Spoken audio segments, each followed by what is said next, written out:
Good evening, ladies and gentlemen. I'm Jed Beardsley, the Vice Chair of the Zoning Board of Appeals. I'll be starting the meeting tonight. Let me start with roll call. Corey Self. Present. Don Bolia. Present. Glenn Byers. Present. Hope Baucom. Present. And Jed Beardsley is present. That's all 5 who will be seated tonight. We've had 2 resignations since the last meeting. Our chairman, Tim Nama, and Ken Gibson both resigned. I'd like to thank them for, over a year and a half of capable and diligent service. We're all better for having them on the board with us, and we're grateful for their volunteer public service on behalf of our fine city. The mayor and council have approved 2 new ZBA members, J.D. Clockadale and Jeff McConnell. They're present tonight as observers. They have training requirements they have to meet before they can officially be seated, so we expect to see them next month and welcome them to the board. I'm going to start by reading the chairman's preamble. The Zoning Board of Appeals is charged with the responsibility of considering special exceptions and variances to certain ordinance requirements after determining whether undue hardship exists upon an applicant based upon the strict application of ordinance requirements and based on established criteria.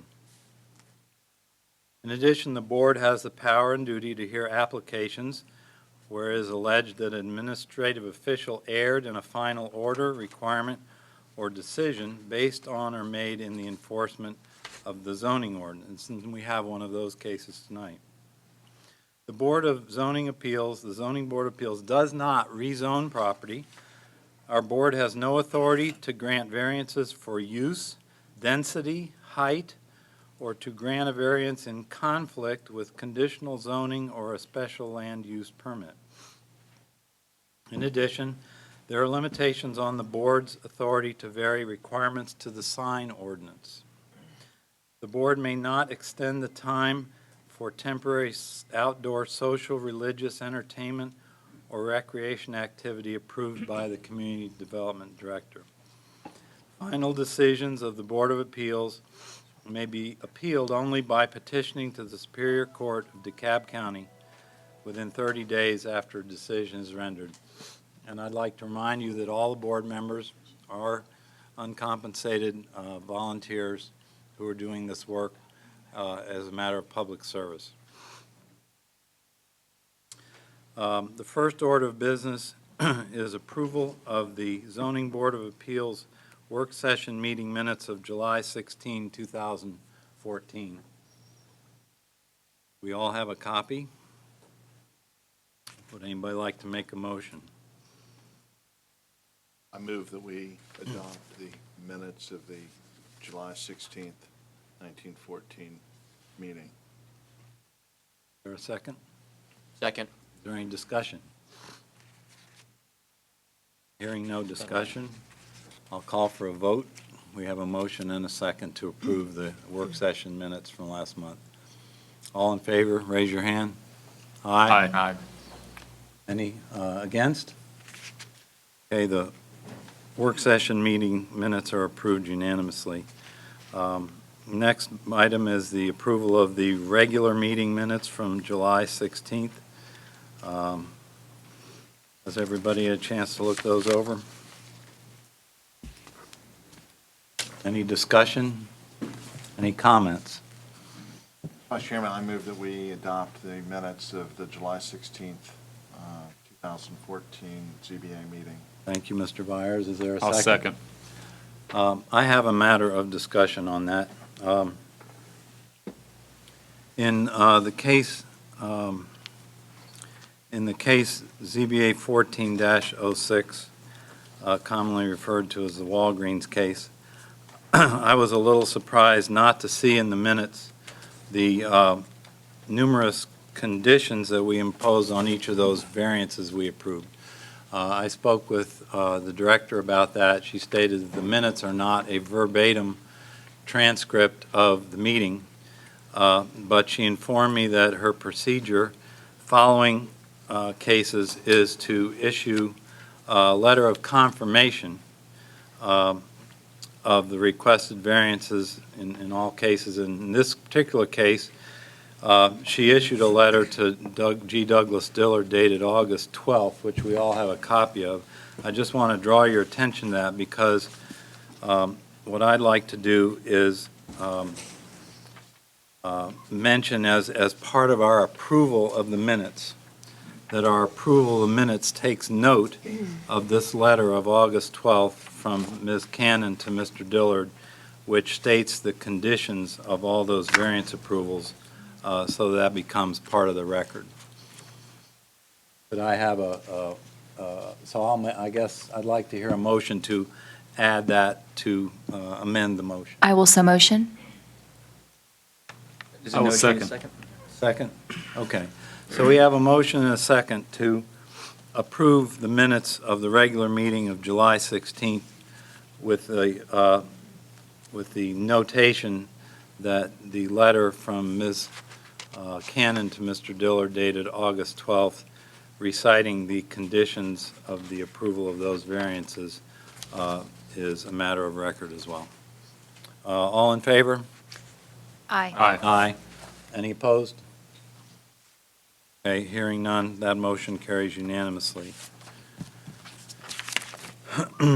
Our next order of business, that finishes item B, approval of the minutes. I'd also like to make a comment to our guests here and our citizens tonight. If you plan to speak on a case, you must fill out a comment card. They're in the back, and your comments can be written, and you can say, I don't care to speak, but I'd like to submit written comments. If you don't check that box, you'll be identified as a potential speaker. Please deliver those to the front, either Ms. Apter or Mr. Song, so that we know you're interested in speaking, and make sure you denote which case you're talking about, preferably by ZBA number 14-whatever. Are you receiving some already? Yes, sir, we are. Okay. So the next item of business is to fill the position of chairperson vacated by Tim Nama, and I'd like to seek from the board any nominations anybody would care to make at this time. I would like to nominate Mr. Corey Self. Okay, do I hear any other nominations? Does anybody want to make additional nominations? Move to close nominations. I hear a motion to close nominations. Oh, it's not me, Is that a second, Mr. Byers? Okay, there's been a motion to close the nominations, so let's vote on closing the nominations. All in favor? Aye. Aye. All opposed? Okay. Well, having only one nomination, I suppose we could call it by acclamation, but let's go ahead and vote. We have one nomination, so we're going to have I'm going to call for a vote on the election of Mr. Corey Self as chairman or chairperson of the ZBA, and so I'd like to hear a vote on that. All in favor? Aye. Aye. Are you voting, Mr. Self? I don't, can I vote on that? You can vote. Aye. Okay, that means you accept, I think. I will Okay, accept. all right, Thank you accept, all right. So we have voted that Mr. Self will be the new chairman, so I would ask you to elevate yourself to the chairman's Oh, I need seat, to will you, please? Mr. also get Mr. that- Beardsley, yes. that was an excellent process, by Thank the you, way. thank you. And you get the key to the executive washroom, The key to the city. Right No there. gavel. if you want to use, Now, see, I've got my computer and everything Use my set. glass case. Why Is it not? okay if I stay here for this meeting? Yeah. I've just got everything set up here already. You're the chairman. congratulations, Mr. Self, and thank you for agreeing to take that. I would say there might be one other item of organizational and procedural matters to consider at this point. Yeah, I believe we need to, we discussed in our work session amending our procedure for the hearing of an administrative appeal. Specifically, I believe we were discussing the timeframe that the I don't want to call them uninterested parties, but parties that are not the applicant or the city would have to speak. I'd like to open up discussion for that matter. Okay, well, what I would like to then point out is that the current rules of 17B provide the following. The first parties heard from are to be non-parties. The non-parties are first in favor of the appeal, speak first. Each person is allotted 3 minutes to speak in favor of the appeal. There is no limit on a cap or total, which may be your concern. Second would be non-interested parties who are against the appeal. They would have 3 minutes per person. And then the appellant, or in this case, we could call him the applicant, would have 10 minutes to speak, including time they may reserve for rebuttal. And then the city or appellee, in this case, would have 10 minutes, including time to reserve for rebuttal. So the question seems to be, should we put some sort of cap on the non-party cumulative time? If I may interrupt, and I know we had this discussion in the work session. However, if you go to Section 8 of the rules, it provides that the amendments to the rules of order shall be submitted by a board member in writing to the city manager 7 days before any such amendment that can be taken under consideration. But we have new information, Yes. Counselor, that That's wasn't right. available during New the work facts. session. New Okay. fact. No, it was, Even if it was supermajority. We just were didn't to dig that deep, Vote I for guess. changing the rules to If- effect Well- If immediately. it helps, we only have one speaker card at this point. There we go. so, Yeah, I think the question becomes, do we want to amend the rules for this process going forward? If so, now would be a good time to well, discuss and I that think it would be, and- it's a good time to Writing. discuss it, since we're still in the organizational and procedure items. And the last time we amended the rules, we did have a motion authorizing the change of the rules in compliance with the procedures. So if that's something that this board wishes to undertake, then we can be prepared and do the requisite notices that need to be done for purposes of voting on it at the next meeting. How do you cite the rule? Rule 8? 8 what? Section 8, and I qualify for Section 8 a number of times. That's supposed to be a joke, Chad. It's Section 8 of the Rules and Procedures. Mr. Beardsley, would you care to make a motion there? Would you like me to? You seem to be the most Well- vocal earlier, so I'm giving you the Well, opportunity. we have had 2 meetings that went past midnight. Absolutely. One that went till 12:30 in the morning. Okay, I'll make a motion that we amend rule number 8 in connection with section 17B to put a maximum cap of 15 minutes on the non-interested parties cumulatively, both in favor and then another 15 minutes against the appeal. I don't believe we're actually amending rule number 8, though. Rule number 8 just states that we have No. to have What- 7 days notice. We have to give 7 days notice. Okay, You're talking so we're you're talking amending about 17B 17B. under Rule 8 and asking for this to be Correct. put in writing and brought up as an agenda item. Correct. Does that sound right? Okay, that's my motion. I will second that. All in favor? Aye. Aye. Mr. Self, what we'll do is we'll redline the rules, we'll send it to you Okay. for you to review, and then share with the members, and then if that's, looks like the way that this has been passed, then we'll go ahead and do the notices. Okay, thank you. Moving on, I believe, Mr. Song, did we have anything else under organizational and procedural items? No, Mr. Chairman, we did not. We'll move on to unfinished business. First case in unfinished business, ZBA 14-30, 1456 Ashwoody Court. Mr. Song? Thank you, Mr. Chairman. As the board recalls, this was a case that was deferred for 60 days. It's a request to subdivide a single R100 zone lot into two separate lots. And as part of that subdivision, the applicant is seeking to reduce the lot width from 100 feet to 90 feet. Per the deferral by the board, the applicant was directed to provide a revised site plan showing providing additional clarification as to the effects of the lot width may have if the average front yard setback were to be applied. As of yesterday afternoon, we did receive a revised site plan from the applicant. Unfortunately, staff did not have ample time to provide a thorough review of the site plan and to present to the board. If you do recall, initially, staff did recommend approval, but at this point, we don't have the necessary information to either support that approval or to recommend something else. So with that said, and that's the actual site plan that was submitted to us yesterday afternoon. And that is all I have, Mr. Chairman. Thank you. Do we need to reopen public comment for this to hear from the applicant? Yes, you do, because the public hearing was closed. Okay. We'd have to have a motion to reopen. Right.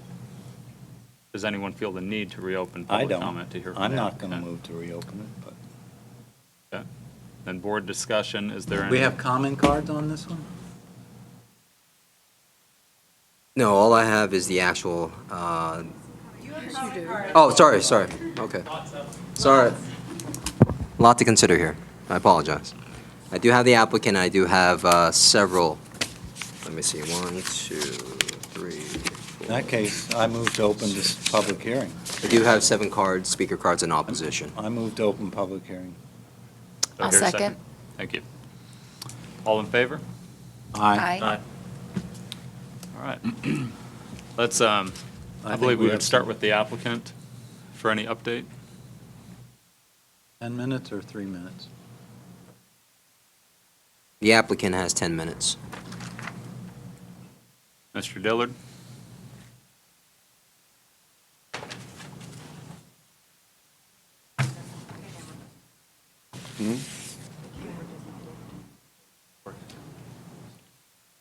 Okay. Thank you, Mr. Chairman, members of the board. I'm Doug Dillard with Wiseman, Nowak, Curry, and Wilco, and I represent the applicant and have just recently been engaged to make the presentation. So if there's some things that have not been submitted, I apologize, but I do believe you've got enough in front of you to make the decision.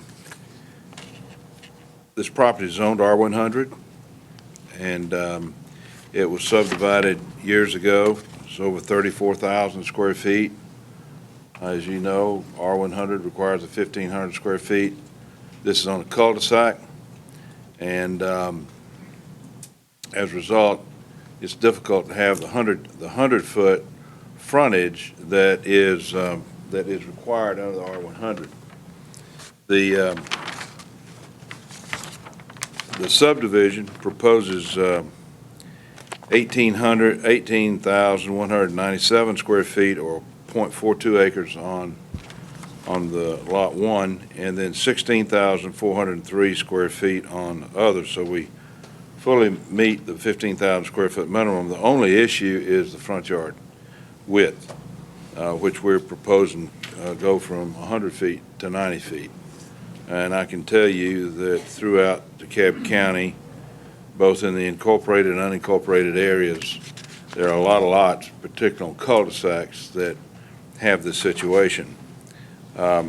We have also provided, as a part of the site plan that you have in front of you, the front yard averaging, which the calculations, the residence on the east is 58.47 feet from the right-of-way, and the residence on the west is 92.37 feet from the right-of-way. And as you can see from the site plan, the front yard setback is equal to the two existing two-story residences that are on the east and west side of these lots. So as far as the appearance from the street, these residences will equate to what's already there. This was an exceptionally large lot when it was subdivided well over 30 years ago. It's R100, and it satisfies all the requirements of the ordinance other than the width. So the staff has recommended approval. We ask that you approve this in accordance with the staff's recommendations. We will satisfy all the permitting and development requirements as required at the time we submit for a land disturbance permit and a building permit.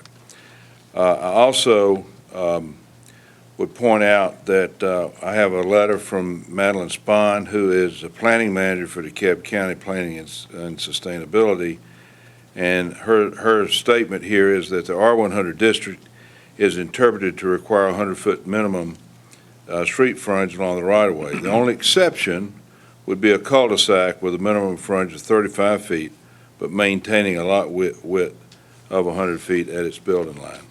So we think we satisfy those requirements. I would ask that we put Ms. Spahn's letter in the record, if I might. I'll submit that to the clerk. And with that, we would ask that you approve it in accordance with the staff's recommendation, and I'll reserve my remaining time for rebuttal. 6 minutes and 20 seconds.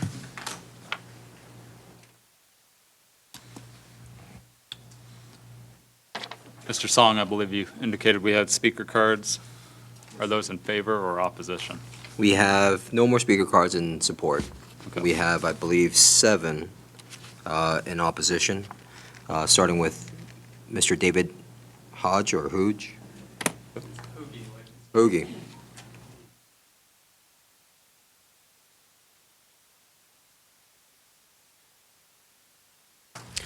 Good evening. I'm David Hoagie. I live at 4202 Candler Lake West. I'm in opposition of this development. We're an older neighborhood. It's been zoned for R100 for quite some time. And it is on a cul-de-sac, but that cul-de-sac, if you notice, the street continues. It's more of a court, not a cul-de-sac. This is also an exceptionally odd lot in that it runs uphill. That second house will be, if built currently, a good 20 feet lower than the first house. The plan is, at least as far as we've heard, is to fill that and then build a giant retaining wall. My concern is that the water running downhill will affect the houses below it to a great degree. And then finally, this is in a park. This is Murphy Candler Park. It is filled with wildlife. It is old growth trees. I have deer routinely go through behind my house. There's deer paths in my neighbor's yards. This would greatly change that character as well. These are older homes on larger lots. That's what it's kind of always been. That's what we bought into. To change it to this degree, even if it is only a 10-foot rezoning, it changes the nature of the area. We don't have these smaller lot houses. We don't have these duplicate houses next to each other. Each house is different. Each house has their own character. And this changes that, I think, materially. Thank you. Thank you. Richard Porter?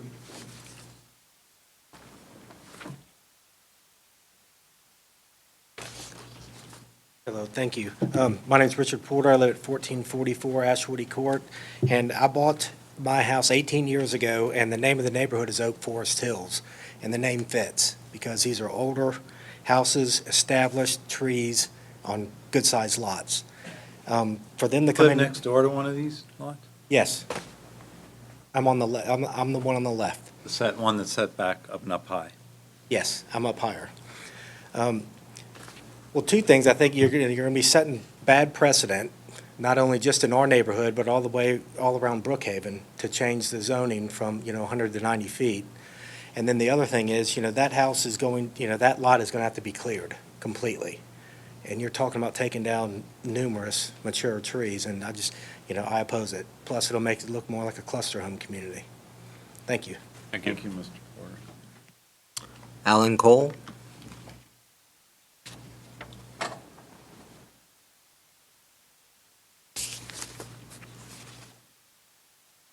Alan Cole at 1433 Ashwoody Court, across the street from this. And I own several properties in Oak Forest. we have lots of big lots because it was designed that way because of the land, anyways, topography. And but my real worry is setting a precedent. And I am one of the people that would gain from this because I probably own 2 properties that if you'll give me 90 feet instead of 100, I can split mine too. They're just as deep, probably a little bigger, a couple of them. So it changes the flavor of Oak Forest entirely because we don't have homes that close in our neighborhood. We have single-family homes with nice lots. And to start this, I think we'll end up having at least 4 or 5 more lots come in for the same reason. We're about 10 feet short from 2 homes. That's my objection. Thank you. Thank you. Welcome back, Mr. Cole. Eric Hawley?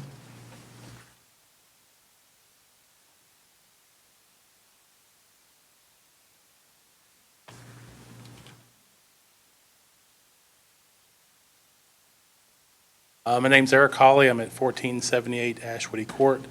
My house is the lower house just to the east of the project.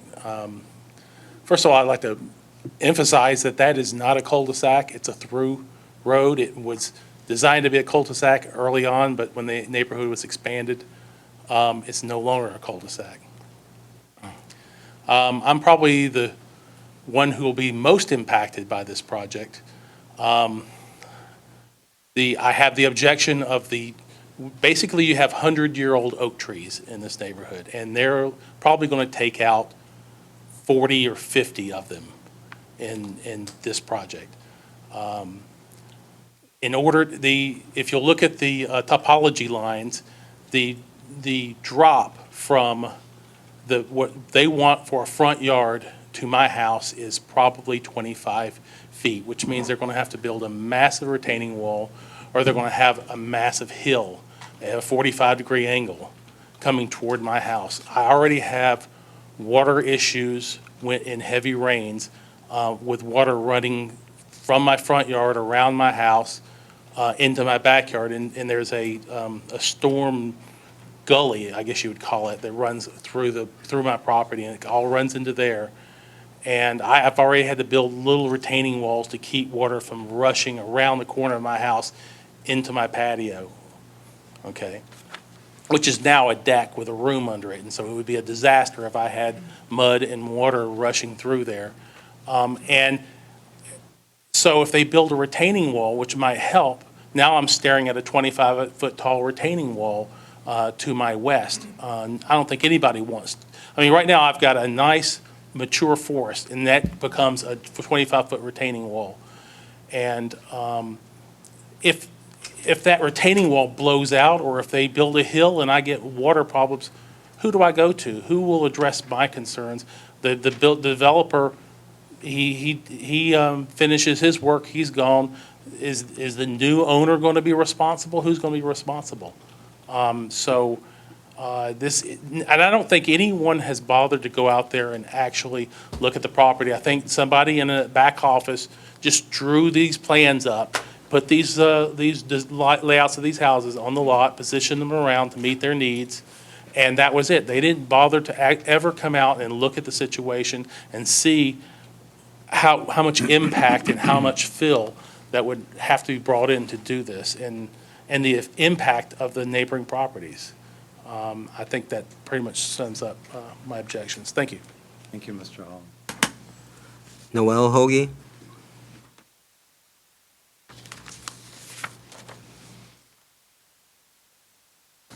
Hi, my name is Noelle Ross Hoagie, and I live at 4202 Candler Lake West.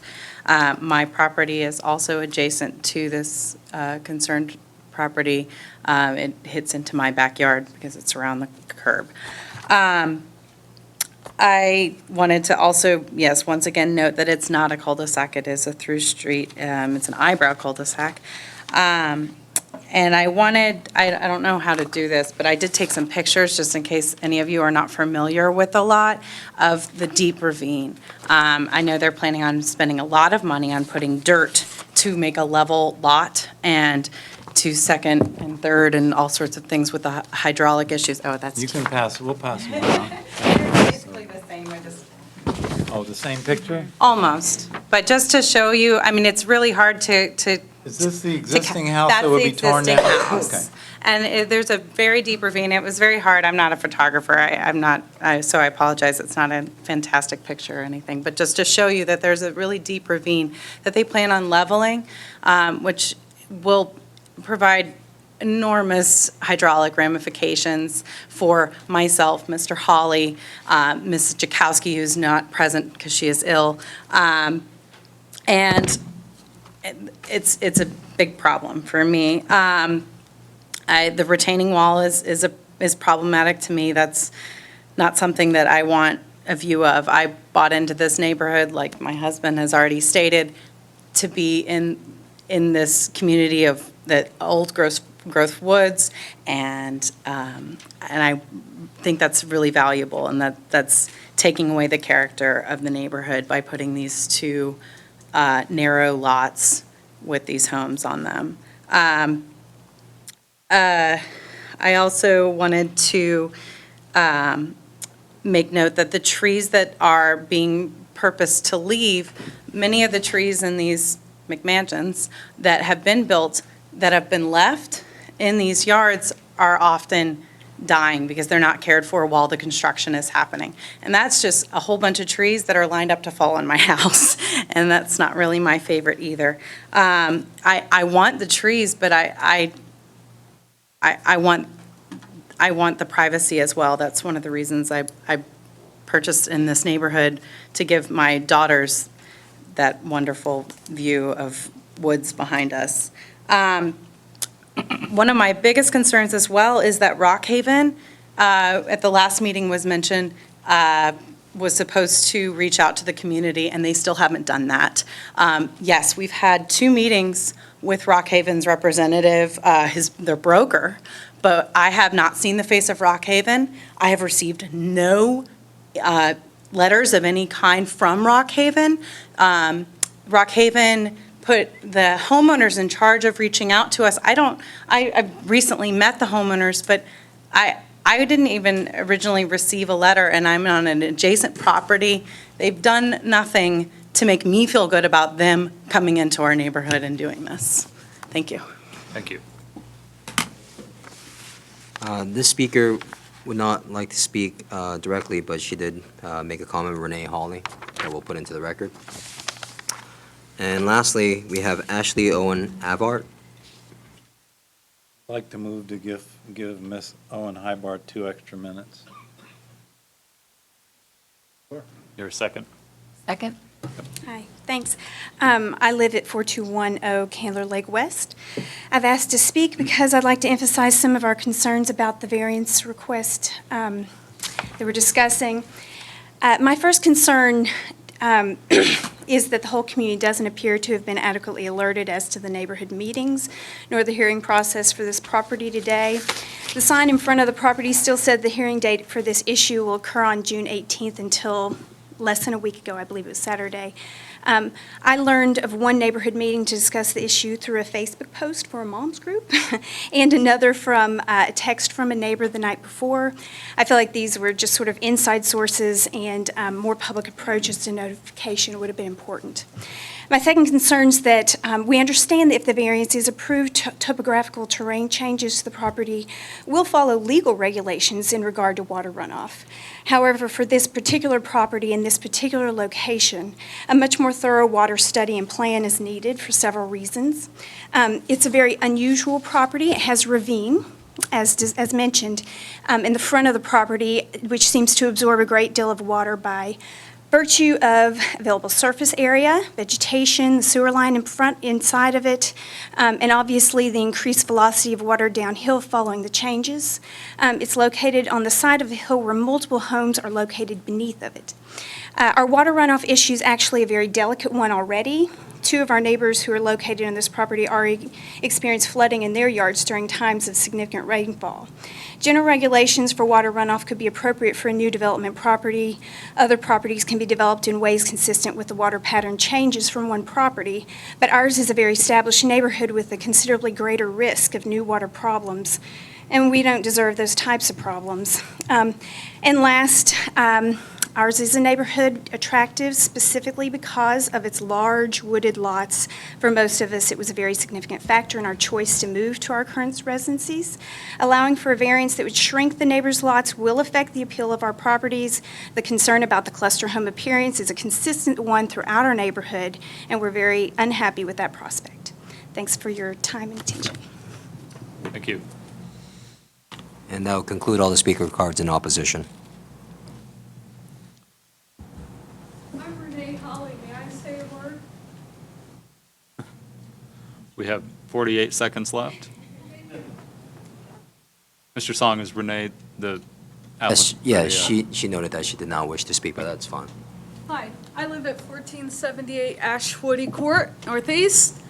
I'm concerned about the trees, if there's environmental laws concerning certain trees, that certain trees cannot be brought down, cannot be taken down.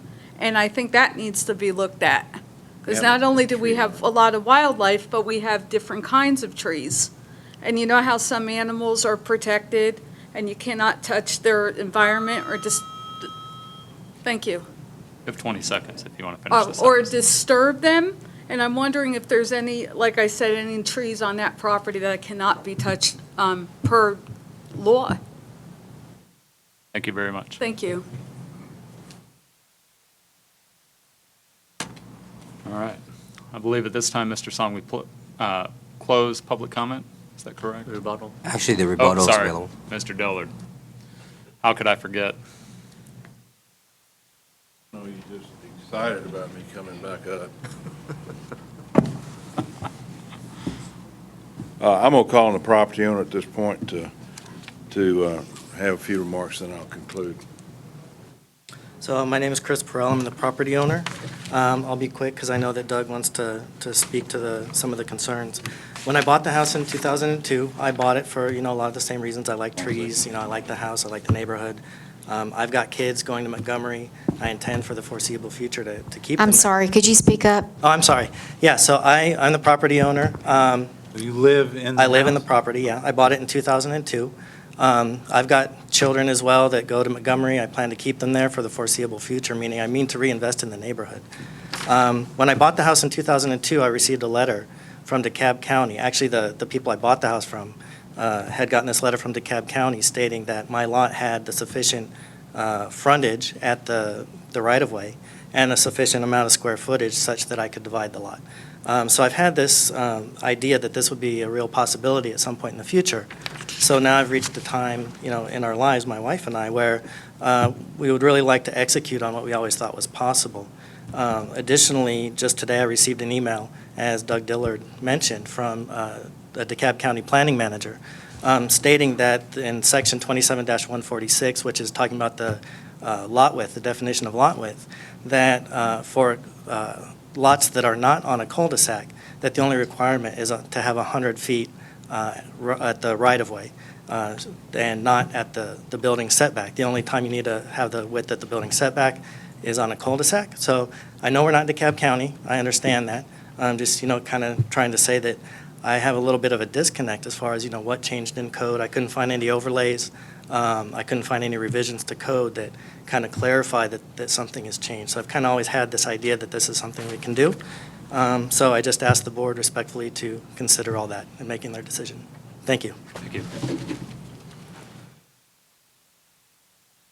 Thank you, Mr. Chairman. In conclusion, your decision is limited to the 5 criteria that you got to look at for variances, and the staff's done a very good job of going through those criteria. Those criteria don't talk about precedents, they don't talk about trees, they don't talk about hydraulics, they don't talk about precedents or any of those kind of things. And in 3, the question is, would it be materially detrimental to the public welfare, injurious to the property, or improvements in the zoning district in which the subject property is located? You've got these kind of lots in this subdivision already. You've got cul-de-sacs, and you've got lots that, and I think there's some 8 or 10 lots already in this subdivision that are on cul-de-sacs that have less than 100-foot frontage, but they satisfy the 15,000 square foot minimum. We far exceed that. This lot is a 34,000 square foot lot, and we've got 18,197 square feet on lot 1 and 16,403 feet on the other lot. Trees, you got a tree ordinance we got to comply with. Hydraulics, you got hydraulics we got to comply with.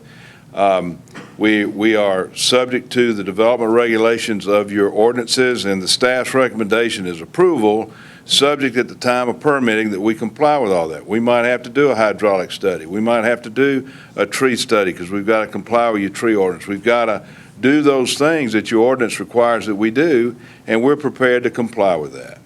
The truth of the matter is, this is a lot that was developed over years ago. It's much larger than the other lots that are in close proximity. And I submit to you that based on the opposition's positions relative to topo, precedents, hydraulic, trees, et cetera, those are not justifiably reasons for you to deny the variance. You've got to look at those criteria under the ordinance. The staff has done a good job in analyzing those, and we would ask that you approve it in accordance with the staff's recommendation. Thank you. We're available to answer any questions, Mr. Chairman. Thank you. All right, at this time, we will close, well, I guess, do we need a motion to close public comment? Or how does? No, sir, you don't. Close You public- you can close it, Mr. Chairman. Okay, we'll go ahead and close public comment and open to the discussion, or to the board for discussion. I'd like Mr. Song to comment. I mean, the written document says you've been in favor of approval, but we've heard some other things from you that you have concerns with the current site plan. So I'd like you to speak on this a little further, please. Sure, I mean, in essence, it's sort of, I think the question that came up initially was sort of A the. little closer to the mic. I apologize. I think the initial question that came up is sort of the application of the average front yard setback, and in terms of the lot width.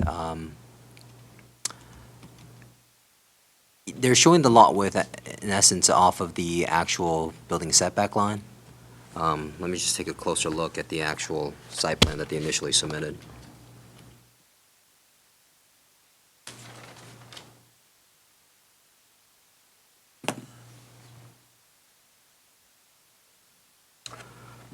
Just 1 second.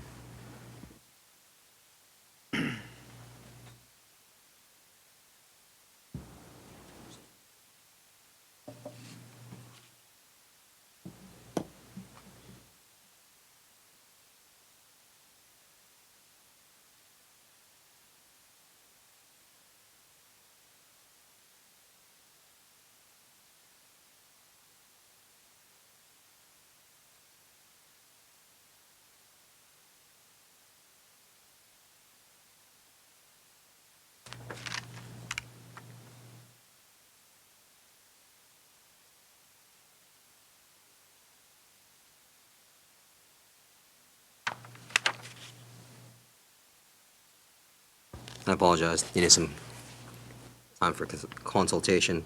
In essence, I believe one thing, they're mentioning lot width of 90 feet. For lot 1, they do show 87.96, but there is a little curvature that is not necessarily accounted for. We don't know.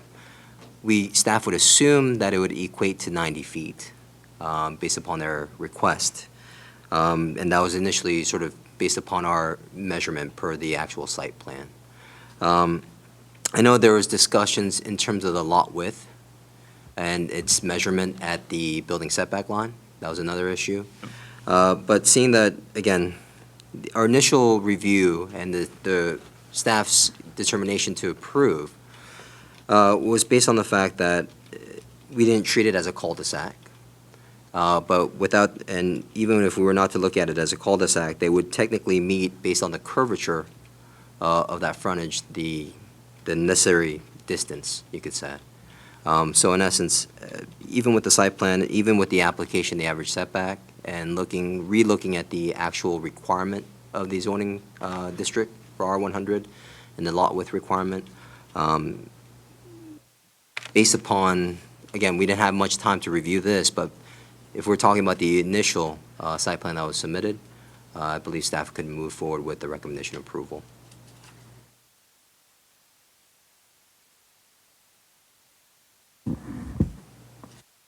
Byers?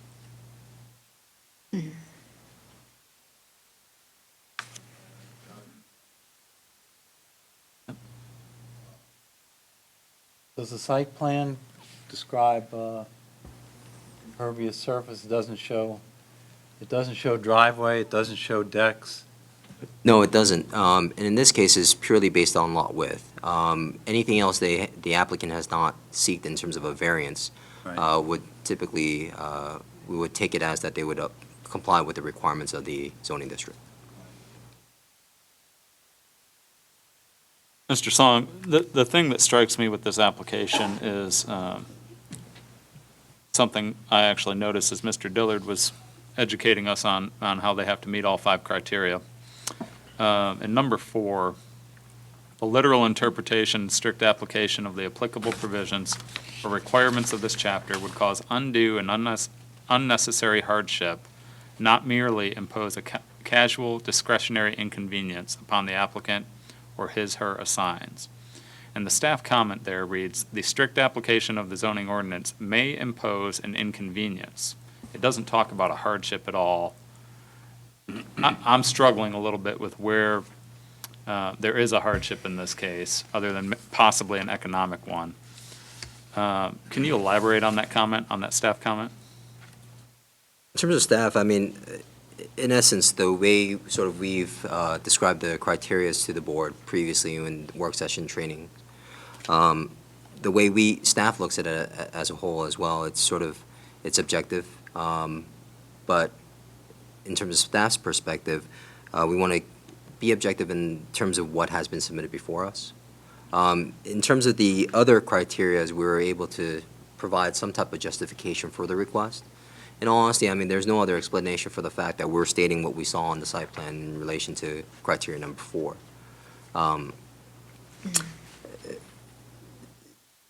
You're correct in that we don't necessarily believe that there would be that there is a hardship associated with it, as you can see from the actual response provided. But in terms of the other criteria that are outlined of the 5, we felt that the request could be warranted. Okay. We also noted that each particular lot exceeds the minimum lot size of the district. Yeah, and in addition to that, they'll meet the requirements of the R100 zoning district in terms of setbacks, lot size, and most likely, since they did not seek it, they would most likely seek or proceed with the lot coverage maximum or the knowledge of that maximum being 35%. Okay. Still, all that being said, I don't see where they have a hardship, let alone an undue hardship.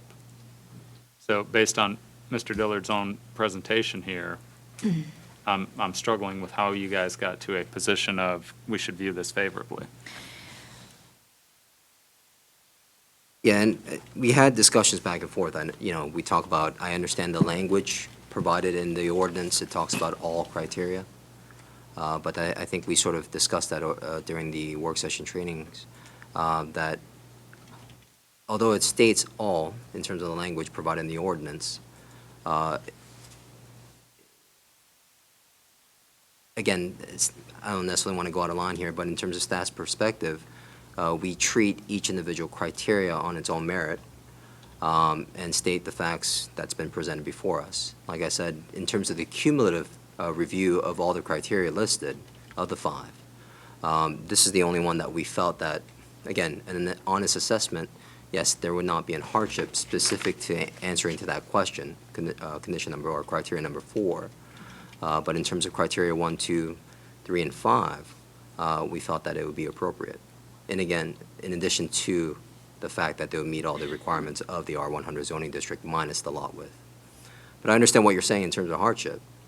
But again, that's sort of the assessment that staff concluded. Mr. Chairman, I'd like to add that I don't view this application favorably either. I think if there are exceptional topographic conditions on these properties, they mandate more against subdividing the lots than they do mandating in favor of subdividing lots. And even though Mr. Perrell received a letter from the county saying, hey, maybe this could be divided into 2 lots, there's an obvious reason why the initial builder who developed this house didn't put 2 houses on it then, and it's because of the huge ditch or gully that dominates the lot to the east. So, you know, and yes, we're going to have a tree ordinance, but the tree ordinance doesn't say you can't cut down trees.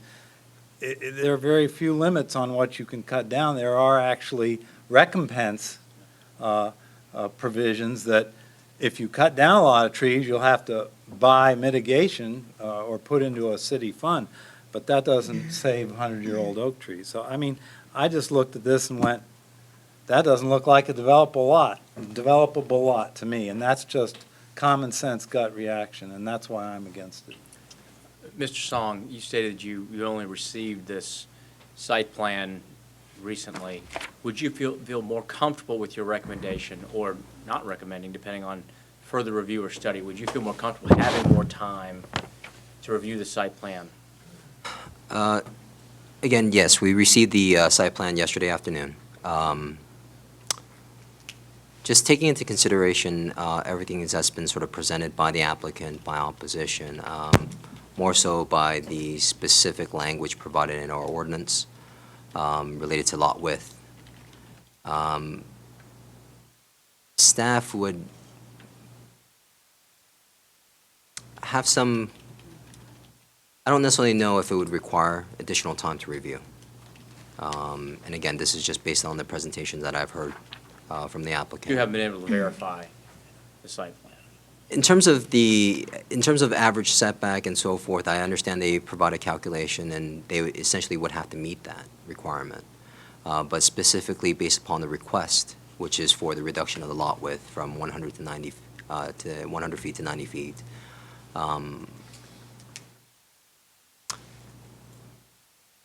Staff could support the initial recommendation that's been presented. Mr. Song, when we've divided lots before, we've been given more detailed site plans than we have here, and we use those site plans to create a condition of approving the variance.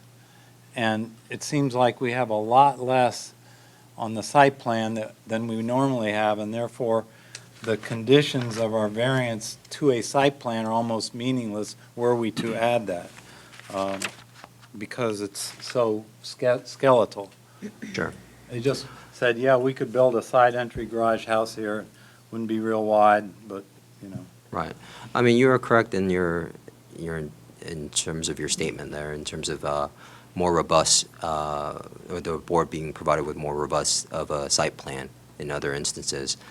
But, you know, taking into consideration right now in terms of what the request is, I believe the revised site plan showing the average setback would be acceptable, showing the average front yard setback, and also that they're detailed the lot size, showing that it would exceed the minimum requirement for R100. It would meet the general footprint that they're showing there, would meet the setbacks of the R100 zoning district as well.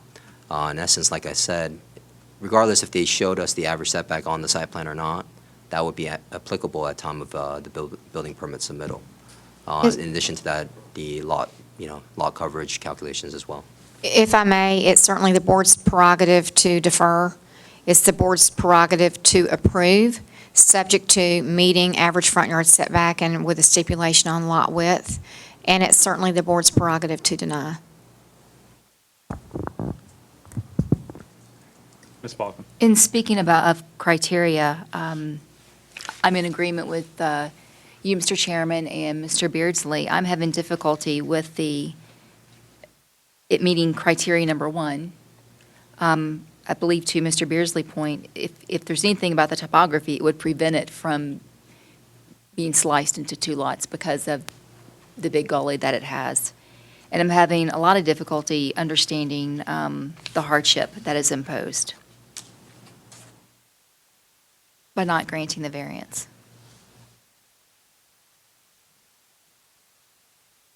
Any further discussion No, I agree. I don't see the hardship. I'd be interested to hear Mr. Dillard's explanation as to where it exists, but that for a minute.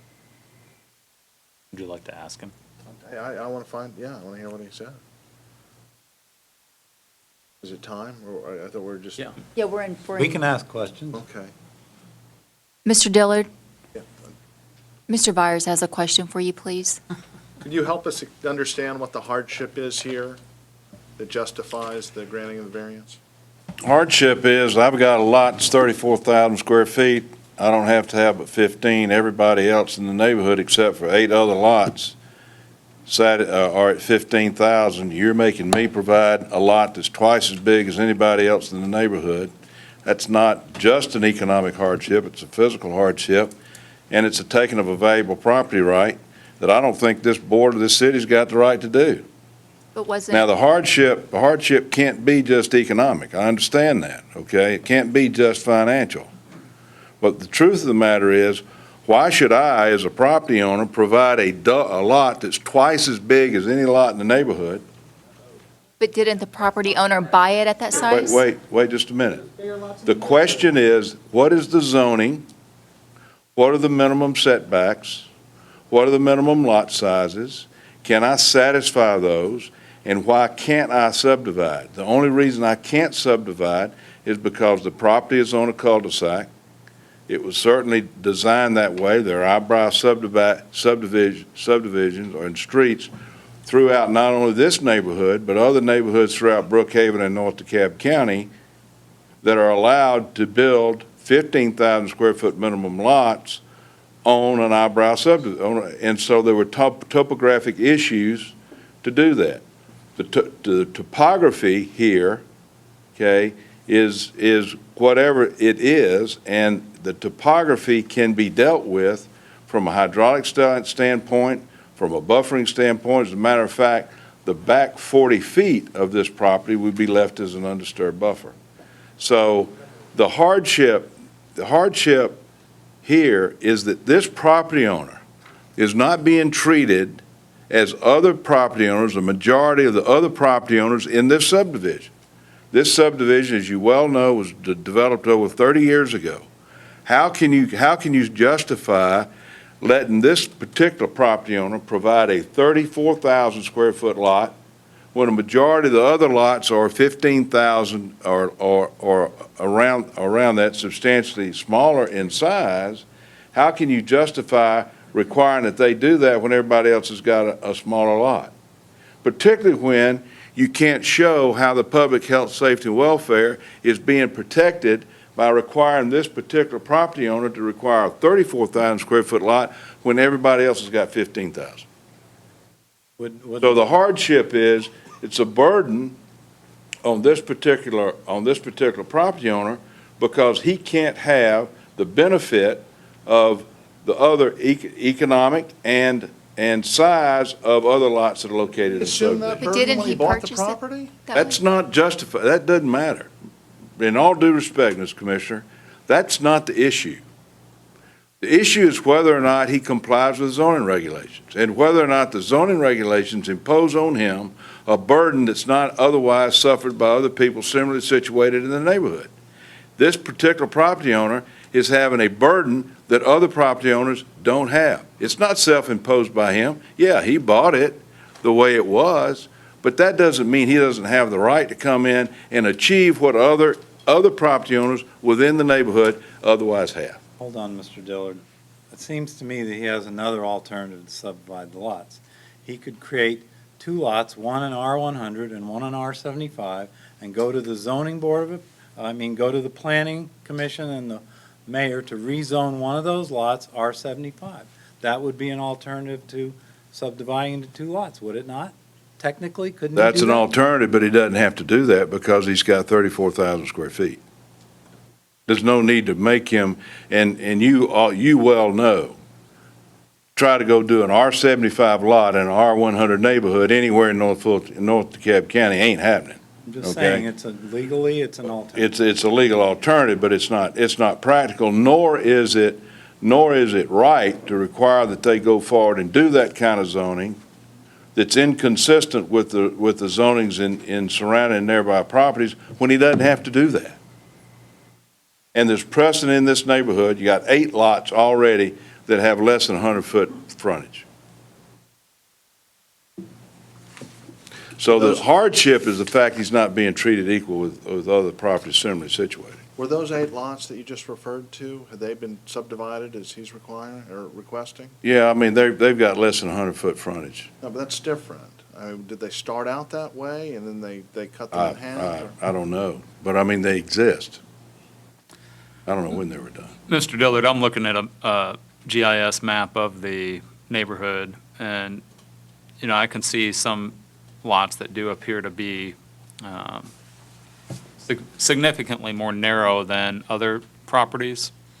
But I can't imagine any of those have been subdivided because of the way the lot lines are run. So I think your client, unfortunately, is asking for something that would not be afforded to other residents of the neighborhood. This is a subject lot This here. is the subject lot here, and you can see these appear to be significantly more narrow, And they're but larger widen out lots. to, they're much larger lots, and they widen out a significant bit. These clearly have not been subdivided. I'm having difficulty. Let me just read you some street addresses that have less than 100 feet. So this is a cul-de-sac. These are all cul-de-sacs. Yeah, but this is not a cul-de-sac.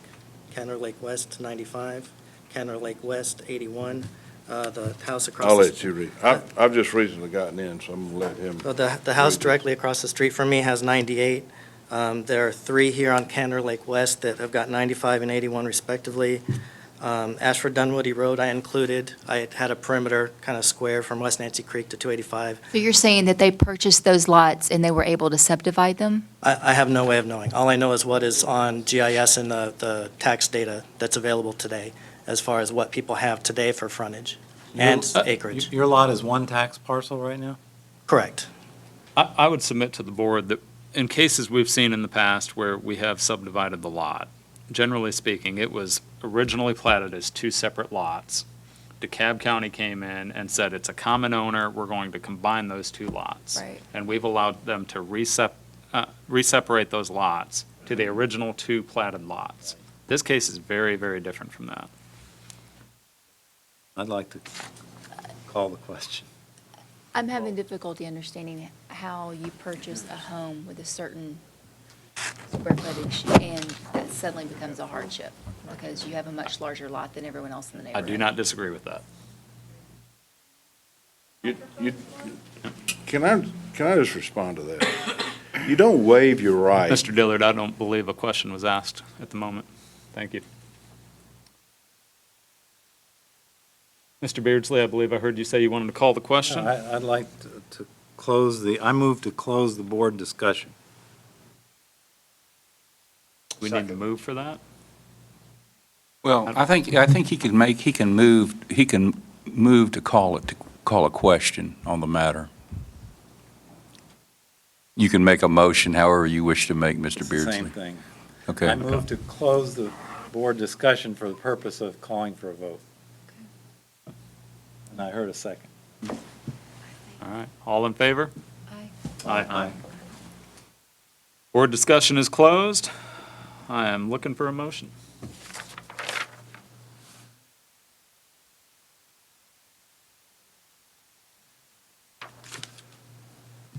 I move to deny the application, the requested variances based on criteria, it not meeting criteria number 1 and criteria number 4. Second. All in favor? Aye. Aye. Believe that was a unanimous denial of the application. I was actually going to vote no. Oops. Nay? Nay. My apologies, I thought I heard everybody. Seconded that. I seconded it. Can you Vote have- against. All opposed, let me make that official. Nay. Nay. There we go. 4-1. All right, moving on to our next case.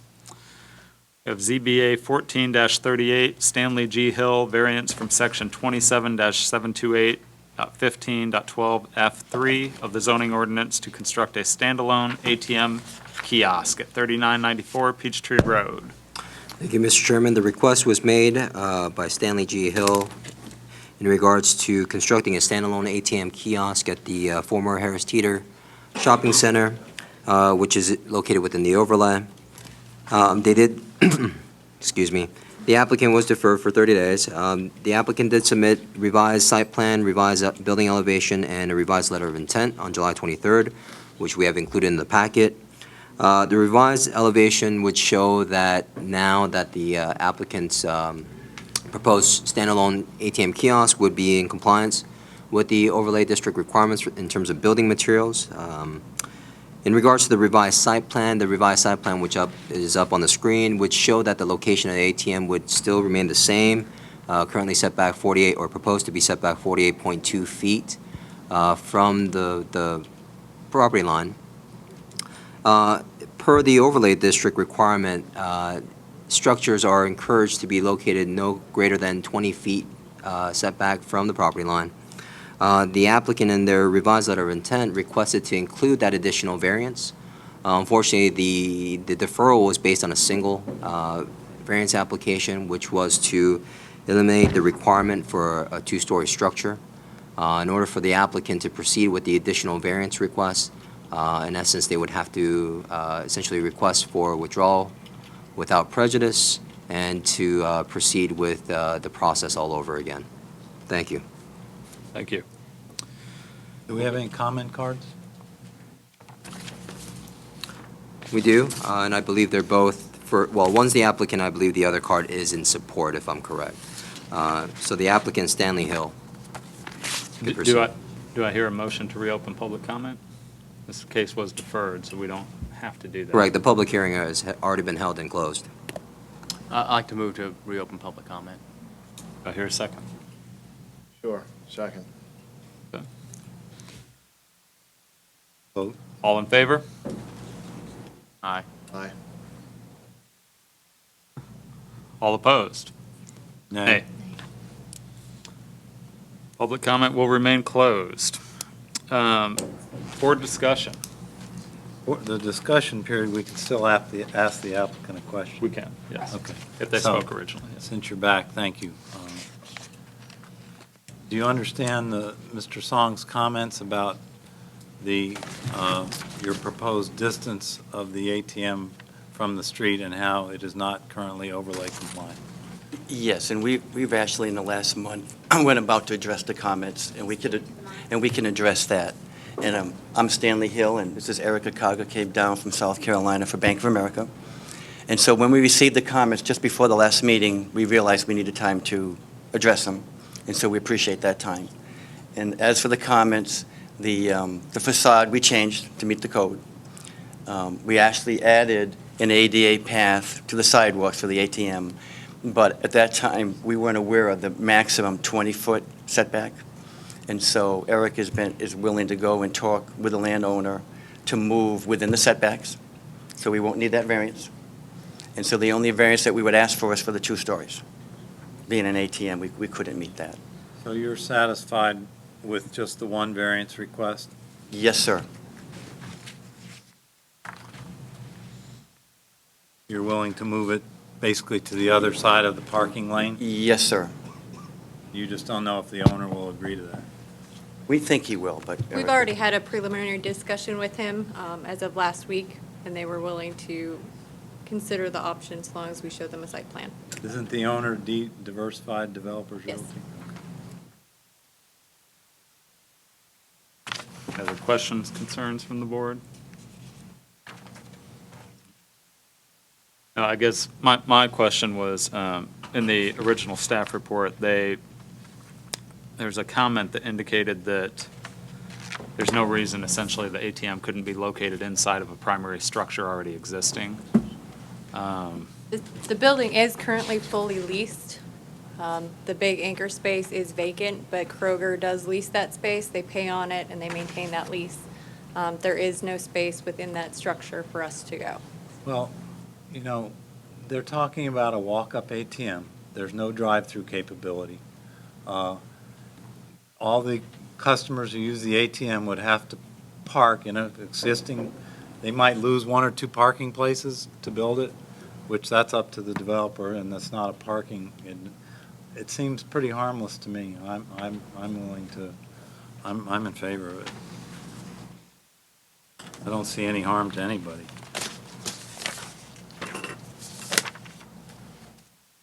I agree. Yeah. I mean, Feel likewise. now that they've dropped that other request, I think it makes a lot more sense. All right, I will entertain a motion. Did you close the public Oh, hearing? Sorry, the public hearing wasn't open. We didn't open it. We Oh, were just when you said you questioning. entertained a motion, I wasn't sure where you were going. We're closing discussion. Yeah. We don't officially need to close discussion to hear a motion, though, do we? I don't believe it. Mr. Curry stepped out I of the guess room. I don't understand why they can't just be overlay compliant and make it the 2 stories. Because it's a walk-up. I understand it's walk-up. Have you ever seen a 2-story ATM? No, but I know that, there's a reason that it's in the overlay request. Because it's intended to be a building with an upper story that's used, Right. not just a facade, so it's too small to use. Why did staff recommend denial? Staff recommended denial in the entire scheme of the overlay district, and what the intended purpose of the overlay district was to encourage. Yes, walkability was one of them, so I guess you could say that it's possible through this, the development of this ATM kiosk.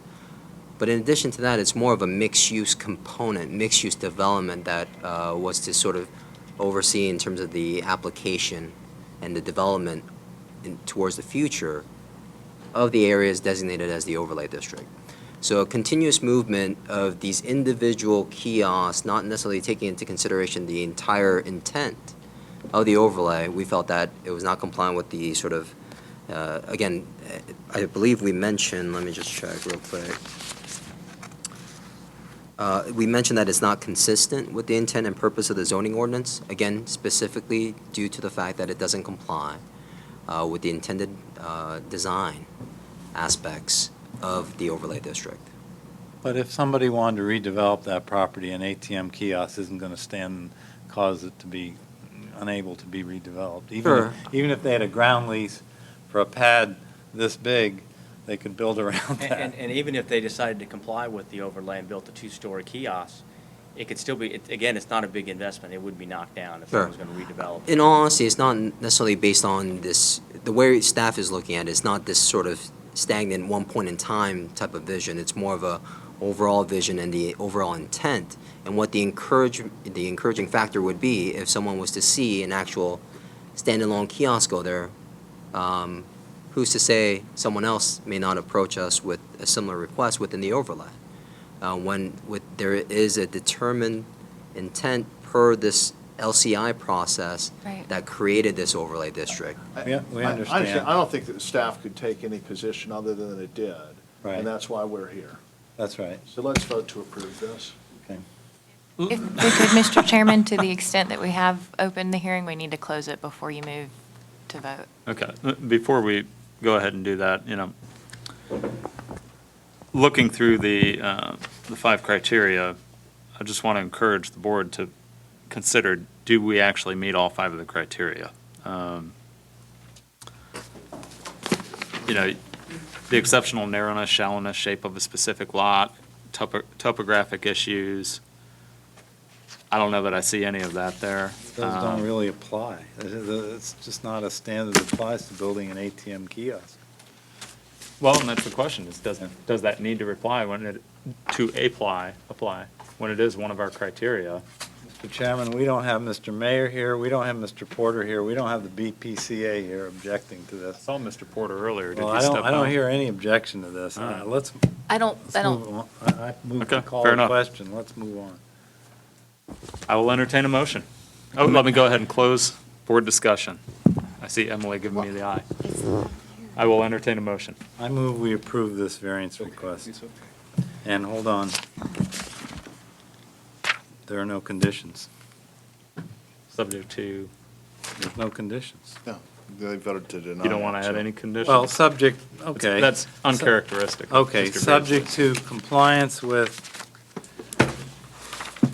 okay, I move that we approve this kiosk variance request, subject to compliance with the architectural drawings that are found on page 57 of the board packet with the brick materials, et cetera. Do I hear a second? Second. Mr. Chairman, before we have the vote, would you close the public hearing, please? We did. We did. Oh, we've done it. Well, you closed the board discussion. We never opened public hearing. Oh, we didn't? Okay, excuse me. It's my fault. I thought you did open the public hearing. You did not. We voted to not. We voted not to. Sorry, thank you. So we have a motion and a second. All in favor? Aye. Aye. Aye. All opposed? Nay. All right. And we will move on. ZBA 14-46. Thank you. 1041 Pine Grove Avenue. Mr. Alex Mikhailov, I believe. All right, thank you, Mr. Chairman. The request was to reduce the average front yard setback from 36.24 feet to 30 feet, and also to reduce the side yard setback in totality from 7.5 feet to 5.45 feet. As you're aware, this was deferred for 30 days. And Mr. Chairman tasked the staff to come up with the original site plan, which I believe we have confirmed with the adjacent neighbors that those were indeed the original site plan. And I believe we'll have it up on the screen. So this is for 1041 Pine Grove Avenue. It appears that there was a slight encroachment into the side yard setback to the west-hand side of the property. It appears that for 1041, the setback, the front setback shown was originally 30 feet. And per the as-built plans, they're in compliance with the front, per se, with the original site plan, although we have later determined that the average setback will be required. But with the initial review, staff did recommend approval, and we would like to proceed with that recommendation. Okay. Thank you. Thank you. Being a deferred case, we do not need to open public comment, but Mr. Song, do we have any comment cards? We do. We have one in support, and it's the actual neighbor directly adjacent to 1045, which is Doug Stott from 1037 Pine Grove. Would anyone like to move to reopen public comment for that?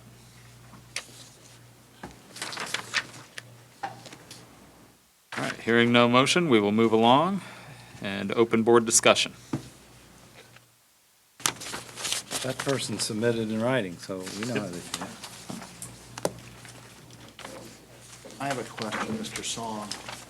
Given the distance between the buildings, do you have any safety concerns about emergency vehicles being able to access the back of the buildings?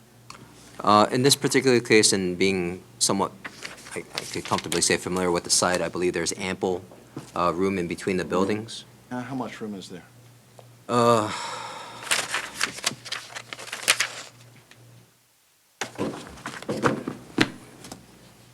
I mean, generally speaking, on the ends, excluding the actual protrusions, the overhangs, technically it's 7.5 feet, for the most part in terms of the foundation. But again, these are mostly overhangs, but I believe there should be at least, 4 to 5 feet of clearance on one side in terms of adjacent to the existing 1037 building in relation to 1040, well, sorry. I'm sort of combining both 46 and 47 in this case because they were related.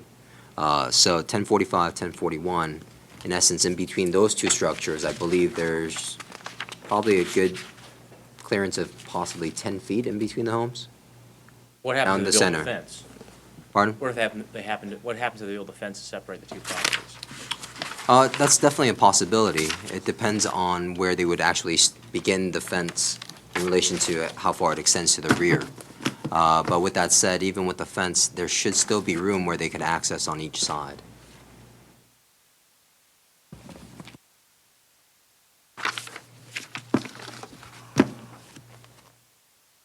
Any other questions, comments?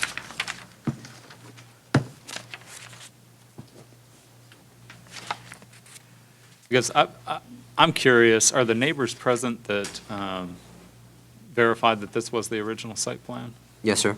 That is Mr. Doug Stott. Mr. Stott, would you mind coming forward?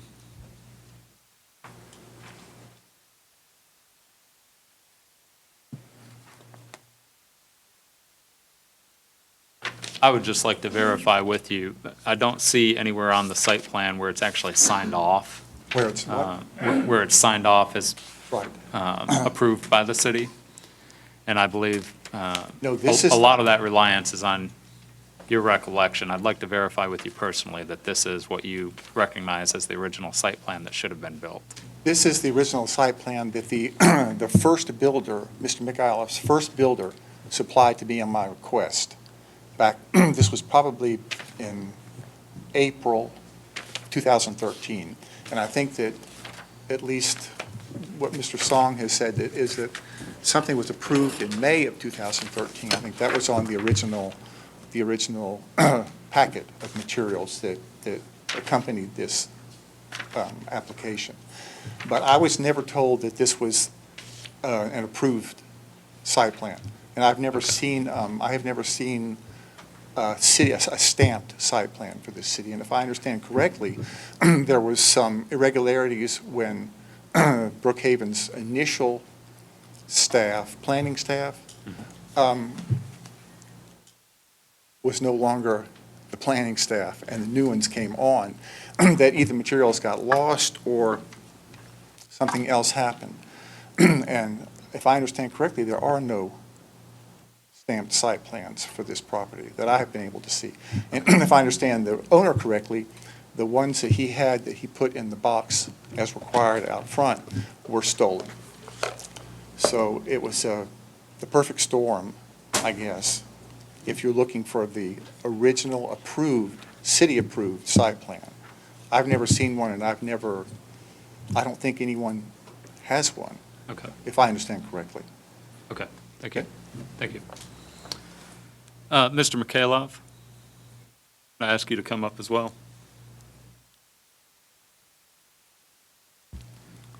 Is your son here? I will speak myself. I guess I would pose the same question to you. Is it your understanding that this is the approved site plan? Yes, sir. Unfortunately, because this construction lasts more than a year, and you probably remember 2003 was a year probably without any 3 days, without rain, 2013 without rain. So it was long process, and really someone changed builder, and really someone takes these papers and even this sheet with inspector signatures from my box. We restore the sheet because I pictured it, but I have just computer copies of what was approved. Okay. Could you explain to me, if this was the approved site plan, why something different was built on the lot? Yes, sir.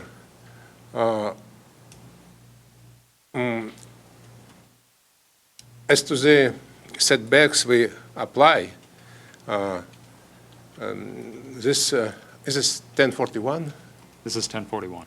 This is 1041. It was really approved 30 feet setback, and when I apply for this setback, I based on my neighbor Doug Scott letter signed in 2012 to City of Brookhaven with both 3 homes, his home, 1037, and my 2 homes, 1041 and 1045, with 30 feet setback. And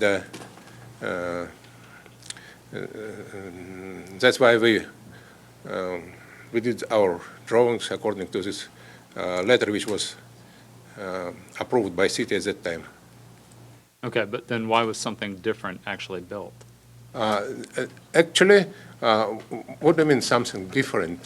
So if we compare the site plan, the as-built that we have in the packet, with the site plan here that you've just confirmed is the original approved site plan, Mhm. there are bump outs that encroach into the side yard setback that were not on this Yes, sir, original plan. because setback is slightly encroached by, как называется вот эти? The awnings, the things on top, I'm not sure. It's, The part of the roof that sticks no, out. no, not the part of the roof, but the part of the, Gutter? it's a wall and something which is side of the wall. Right. I forget It's his the name. side of the wall there that, I forget his name in English. We've been calling it either a bump out or an overhang. No, it's not overhang. The reason we add something to this home drawings is very simple. We add it just because it was approved, this revision was approved by City of Brookhaven, and it was approved at August 2013, and I have all email that it was approved, and I have this email with me, and I will have a receipt that I paid for that. So if you want, I could show you these emails. Mr. Song, do we have record of a revision to the site plan in August of 2013? Not that I have seen personally. Oh. I know that we had discussions about, and the applicant alluded to that fact, but I have not seen a revised plan. Or at least an improved revised plan from our end. You have that with you? Yes, sir. My architect sent this revision of the home plan, and it was considered and approved by city, and I have even these letters that it was approved. 1041. Yes, sir. Both home, we made revisions for both home. That are the letters. Thank you.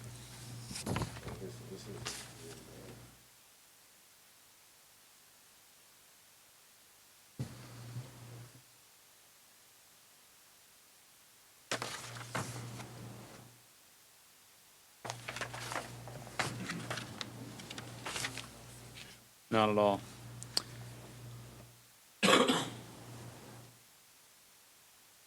This appears to cover some of the inspections, but I'm not seeing anything about a site revision just yet. See where it says plans were not reviewed for compliance with building code or the city's Chapter 7 buildings and building regulations.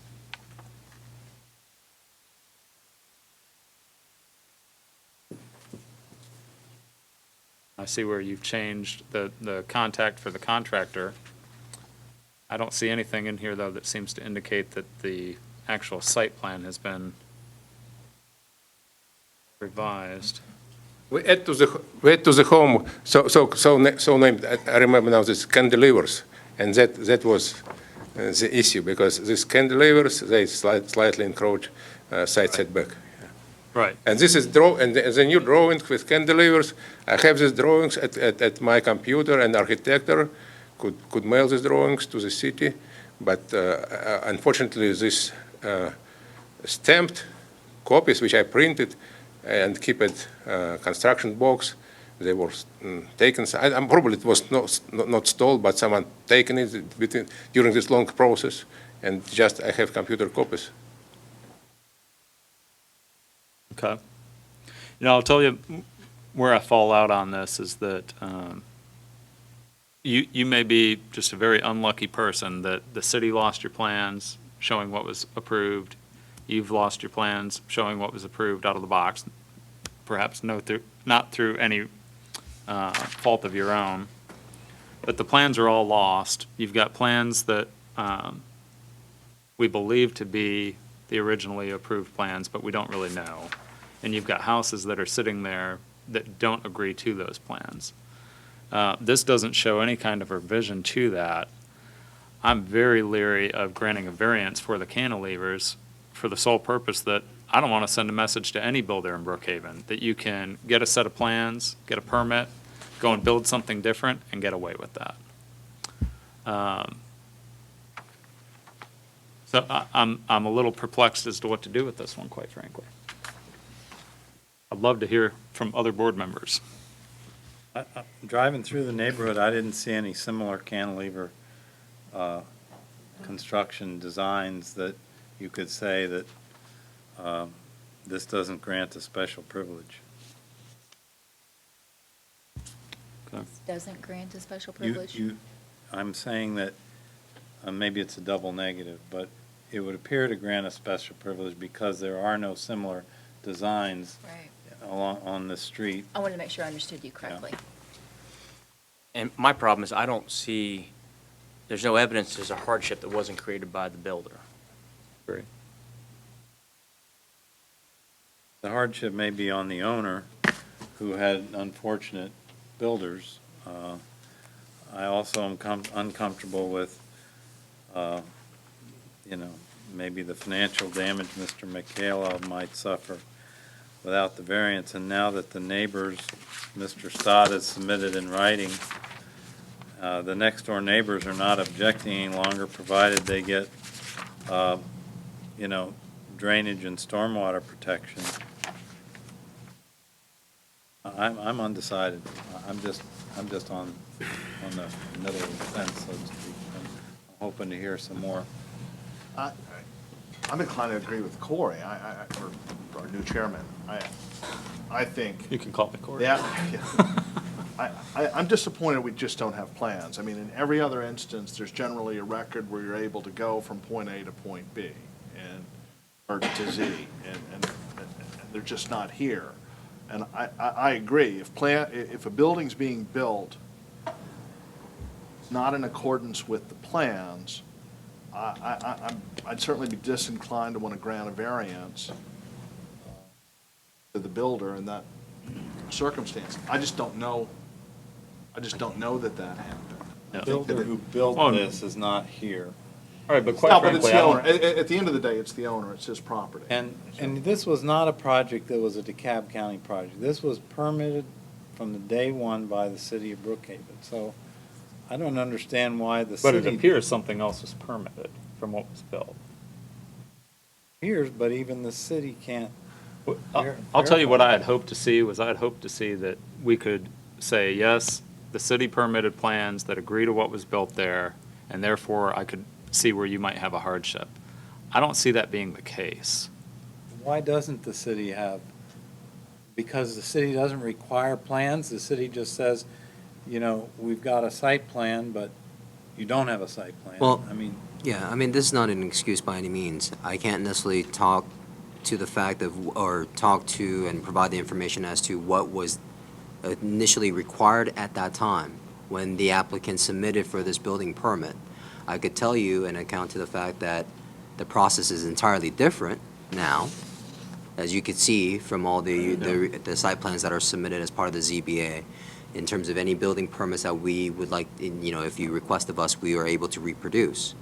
To this particular case, I can't necessarily state as to why we don't have it, or is it somewhere in the building? It may be. This is an actual email that came from the architect, from Mr. Mikhailov, from the original architect, within the same timeline of when the building permit was approved. And I can't necessarily say that this is in fact true, but what was somewhat commonplace to a certain degree from what I've heard, and this is just from sort of information shared with me from previous other developers within DeKalb County, or that built within DeKalb County, a lot of the times the builders would show the footprint of the building. And if you compare what staff would present to you as the original site plan, in comparison to the as-built, in terms of the footprint, it's very similar. Okay? The footprint here is meeting the setbacks. Yes, they have overhangs, but what I want to mention to you is previously, with like I said, building elevations were not necessarily required. A lot of this may have been done in terms of inspections out in the field. Okay? So I can't necessarily say if that's the fact or not, if that's the truth, but that's a possibility. Don't you have to get a framing inspection before you can start drying it in? Yes, yes. But if we were to look at it in terms of a footprint, looking at the foundation, for the most part, I would say 90% in terms of the foundation is fairly identical to the original site plan that we're presenting, or what we're alluding to as the original site plan, which was a documented email that a planner had. So you stand by staff approval, correct? Yes, sir. In addition to that, in addition to the adjacent neighbor who initially was opposed to this request, who has now come around based upon additional discussions and numerous discussions, actually, with Mr. Mikhailov and Mr. Stott, and with city involvement as well. We feel like the approval would actually help to benefit the long-term sort of issues that may be associated with this property, mainly runoff. I understand if you were to deny the fact of approving the actual overhangs, cantilever, what have you, it may there may be a minimal reduction in terms of the actual stormwater associated with the property. But per our guidelines, per our ordinance, it doesn't require the applicant to put in a flow well or any other system to account for stormwater. With an approval, that condition could be placed on the site. That could further alleviate any concerns associated with runoff that the applicant may have on both sides, or the residents have on both sides. 1049, who's adjacent to 1041, or, yeah, I believe so. Well, I might have it wrong, but yeah, I believe 1045, or in any case, the right-hand side of 1041. Can't recall the exact address. And also the impacts of 1041 to 1037, 1045 to 1049. And both residents address the same concerns, mainly with runoff. How do you control for it? And that's why they have submitted that letter to the board for your consideration, that it be approved so that a specific condition could be placed to account for that concern. So do we not, you say without an approval, we can't place that condition on them. I thought as a community development department, we had ordinances in place that would buffer any additional runoff that would not have been there otherwise. And technically, Bennett could answer to that a little bit better, but I mean, I could take a shot. Essentially, it's, I believe the threshold in terms of impervious coverage, it's 5,000 feet, 5,000 square feet. So the building itself, in terms of the footprint alone, would not hit that threshold. Okay. And therefore, we cannot apply that requirement. Okay. But through a condition, through the board, that is a possibility. Okay. I'll tell you what, I've just come off the fence because we've got staff, basically staff approval. We've got recommendations for conditions, which I'm assuming the applicant would be satisfied with. We're talking about adding stormwater control features as a condition of approval. Yes. Okay. And so I'm not hearing neighborhood opposition. Staff's approving, not a precedent, it's solving a problem, so. I don't disagree with that, Mr. I'm in Beardsley. favor of the variance request with the condition. I don't disagree with that. I still do question where's their hardship. Right, and I agree with you, Mr. Beardsley, and I still look at where's the hardship, and my greater concern is, what is the message we're sending to the community? Just go get something approved and build what you want, and then go to the ZBA and get it approved. I think we learned last month that the way our process is set up currently, I can go in and apply for a permit. I can then go and build whatever I want with that permit, and essentially ignore the approved plan. I certainly don't like that either. I don't And like. there's no procedure for an as-built survey or inspection. There's no procedure for a box inspection to say that the foundation is where it's supposed to be. Until those things are changed, I really have an issue with approving something like this. If I may, Mr. Chairman, I understand the perception that's been shared with the residents of the community. In terms of what you just mentioned there, in terms of change, the change has gone into effect in terms of the staff level, in terms of inspections, in terms of review. A thorough review is done in terms of the site plan, like Mr. Beardsley mentioned, in terms of the site plan that we require for an applicant to submit in terms of a building permit. It has to clearly show us not just the footprint. We clearly state they have to provide the extent or dimensions or any other delineation of overhangs, cantilevering. We also compare the site plan to the actual building elevation to see if there's any discrepancies. So in essence, in terms of a planner reviewing a plan, it's not just limited to a site plan. It's also comparing to the elevations which are required on our end now. And what I explained to you before was sort of alluding to a process that was in place prior to most of the staff that are currently here. So those checks and balances are in place. The communication between each individual division within the Community Development Department has been improved, where we're trying to alleviate those concerns and alleviate those issues. This is one of those things that it came on in the early part of the city's history. Unfortunately, it has lasted over a year. And just to reiterate, stating from the residents' point of view and the neighbors who are the most impacted by this, I understand the hardship aspect of it. There is going to be a hardship associated with this. Unfortunately, it has been created by the applicant or the builders that they have, hired. Not necessarily Mr. Mikhailov. I'm not really sure of that, but there is a hardship present right now. And the hardship is there is a lot of issues that we have dealt with for many weeks now associated with stormwater that needs to be addressed. I understand this is a residual effect of what has occurred up to this point, but there is a hardship present.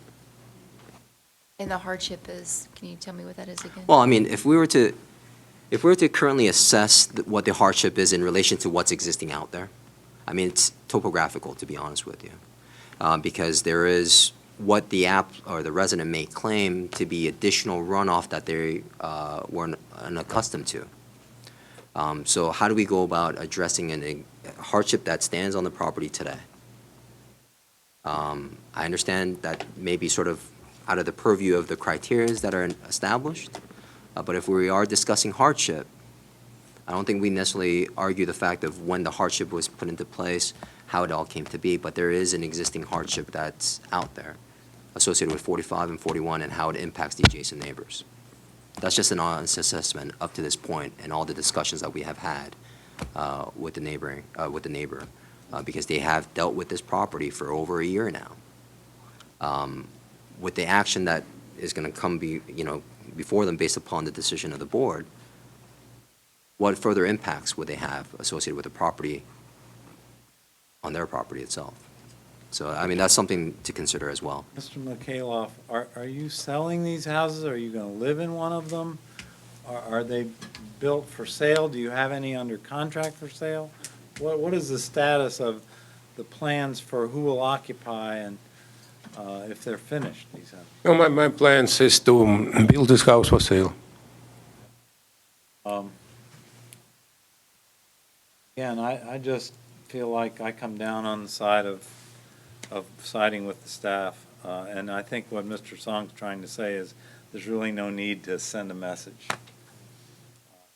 If that was important, it's still a case-by-case basis. Well, what I heard Mr. Song say is that we've changed our process for plan review. Exactly. Unless something has changed since last month, we still don't have the process in place to go out and actually inspect that they built what we've approved. Right? We don't do the box inspection and we don't do the as-built. In terms of footprint, you're talking about more or less the foundation. The foundation. Yes. The placement on the lot. The inspectors do not go out and inspect the foundation. Okay. They do not? They do not. So we could in terms of have a plan. Well, the and build it structure, the 5 feet components over. of it, the review, but in terms of that, you're more or less referring to the setback. But again, they're required to have the approved Ben? site plan in the box. Excuse me, Ben? Yes, sorry, go ahead. Just want to clarify, with respect to the location of the foundation is what he's speaking to. Yes, the foundation's footings are inspected. It's the inspection staff does not perform a survey to verify the location to a survey standard. And we don't require a survey to show that. That's correct.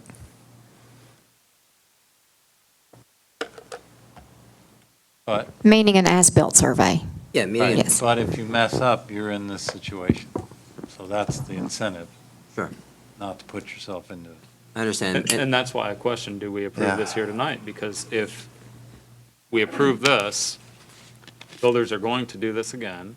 And keep in mind, I fully believe 95% of the builders out there are wonderful, great people, and are going to do what is required of them. But I have a lot of friends who are builders in Brookhaven who I've spoken to over the last month saying, do we really not require any as-built? And I can't tell you how many times I've had the comment, I was floored the first time I went in and gave them my as-built survey, and they said, oh, we don't need this. Builders expected it because it was there with DeKalb County, and we just don't do it. And the builders were all shocked by that.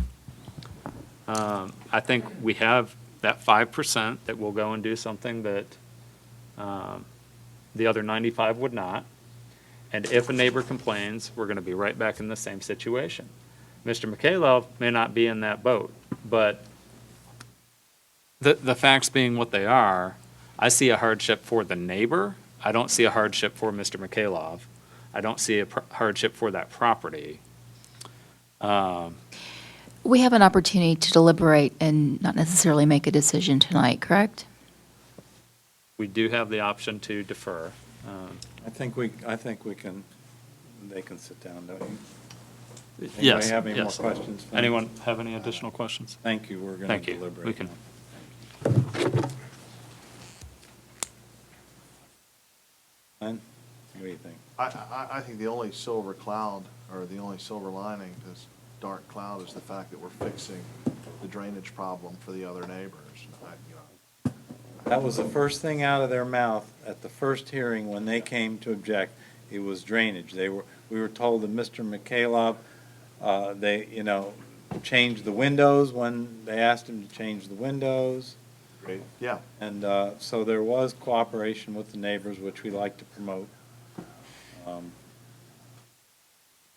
I think, you're saying you want to send a message. It looks like this one fell between the cracks, and I chalk it up to growing pains for the city.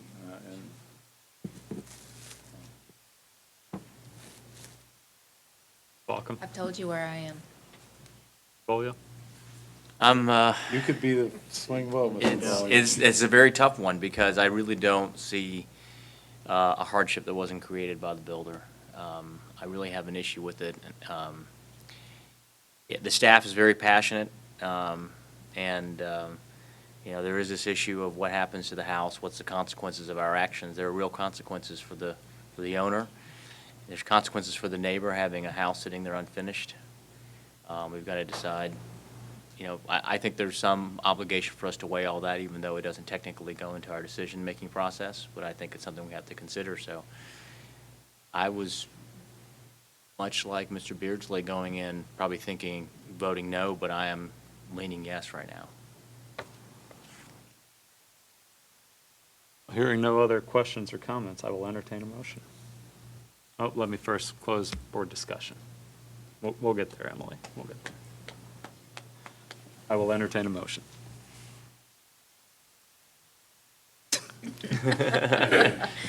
Mr. Porter just came in the room. No, he was here. He was sitting back there. He's just moving around on us. Oh, he's moving around on us. Don, here's the condition that we were given, if you want to look at it. I think, the one that's circled there. I make a motion to pass with the condition that the development of the lot shall include practices that will capture 1.2 inches of runoff from rooftops to be discharged in no less than 24 hours, and that facilities discharged through infiltration, evaporation, and/or transpiration.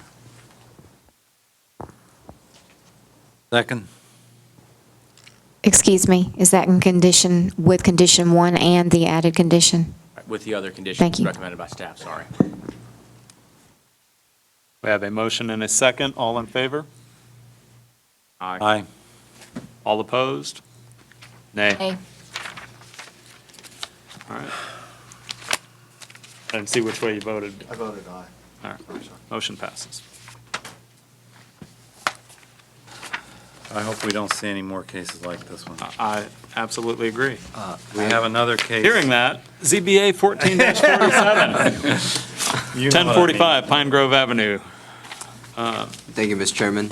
Similar situation as 1446, ZBA 1446. This is specifically for 1045 Pine Grove Avenue. Again, it's a reduction in the average setback, front yard average setback from 39.91 to 27 feet, and also the side yard setback from 7.5 to a cumulative 4.91 feet. And again, staff recommended approval, and we will still stick by the recommendation. Thank you, sir.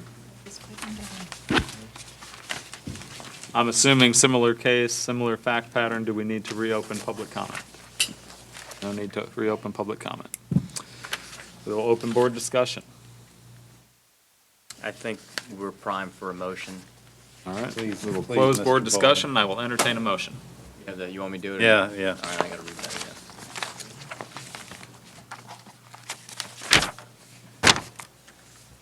again. Make a motion do pass. In addition to the existing staff recommendations, we would add an additional stipulation. Development on lot shall include practices that will capture 1.2 inches of runoff from rooftops to be discharged in no less than 24 hours, and that facilities discharge through infiltration, evaporation, and transpiration. Do I hear a second? Second. All right, we have a motion and a second. All in favor? Aye. Aye. All opposed? Nay. Nay. Motion passes. And we will move on. Hope we can get those houses finished. Hope we can. An eyesore. I believe that concludes our unfinished business. Moving on to new business. ZBA case number 14-48, Caldwell Venture LLC. Mr. Song? Yes, I'll defer to the city attorney. Before we, Can you stand up? Sure, but before we get started with the procedure, the city would like to make an objection that we'd like to deal with first. The applicant has submitted a brief, a legal brief, and including several exhibits that I believe was submitted, I'm not sure what time, but this afternoon. Under 17B, the rules require that all legal briefs be submitted 7 days prior to the hearing, and so we'd like to ask that the ZBA exclude that from the record. Do All right, we- under the procedures, you can either, the procedures say that all materials have to be delivered within 7 days of the hearing date. If you so choose and wish to accept those into the record, then you have that privilege if you wish to do so. Thank you for bringing that up, Emily, because that was a point that I was going to bring up as well, that we adopted that into our procedures in March, and that we need 7 days. We can, as Mr. Curry just stated, we can waive that requirement. I hear anyone wishing to do so. Waive the requirement Up to the 7-day requirement. for this case only, or for all For this cases? case. Okay. There's a possibility if the case is deferred, it'll be a moot question. Agreed. I'll tell you personally, I did not have time to read through the 30-page I did not briefing we either, which received, is so. not when I got it this afternoon. I didn't either, and I don't believe I'm able I'm to, wondering if all the exhibits are there. You know, there's supposed to be exhibits A through F. Do the other, my package might have gotten shuffled a little bit when I was putting my notebook together, but does everybody else have all the exhibits marked A through F? Mine stops at C. I don't see C in mine. I have A, B, and D. in mine. And then we had this waiting for us when we arrived. Is it on the online version? Well, there's a page number covering what could be E there. I'll go ahead and call that. It seems none of us have had the opportunity to review this. I don't think it would be proper to waive the requirement of 7 days. So we can either not consider this, Boy, that, or we could, as I understand it, move to defer and consider this at a later time. I think the question, Mr. Chairman, is do we want to hold a public hearing if we're going to wind up deferring anyway? That's why I've not yet opened public hearing. Right, and so, First of all, we do have a public hearing element to it, but it really isn't a public hearing. This is a hearing of an administrative appeal when you're really sitting in this capacity as a judicial capacity based upon the actions of the staff which have been appealed to. well, it seems appropriate to honor Emily's request, but I also feel like if I'm going to be thinking about this over the next 30 days, I'd like to have more information from the parties now with which to consider or deliberate or be further educated. So I think I'd like to hear from parties. If we choose to defer, we choose to defer. So be it. Emily, do we need to make some sort of motion to not consider this prior to opening that section of the hearing? I think that you would, yes, if that's what you so choose to do. Okay, I move- About the new Just the new exhibit, materials. yes. I move that we exclude the new materials from consideration tonight that we received today. Second. Motion and a second. All in favor? Aye. All opposed? And there is none. Okay. So it's, So we will exclude that. We'll go ahead and open, I believe we had said 3 minutes per speaker for non-interested parties. non-interested parties. Public. Yes, sir. first being those in favor. Do we have comment cards of non-parties in favor?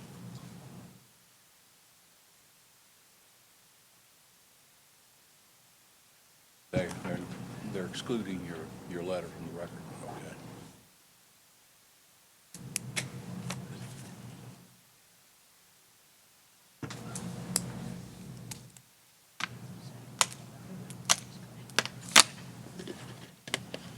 He's a non, yeah, okay. All right, I have three that would be considered non-parties in support, or supporting the applicant's request. And first would be Scott Serpis. Mr. Serpis?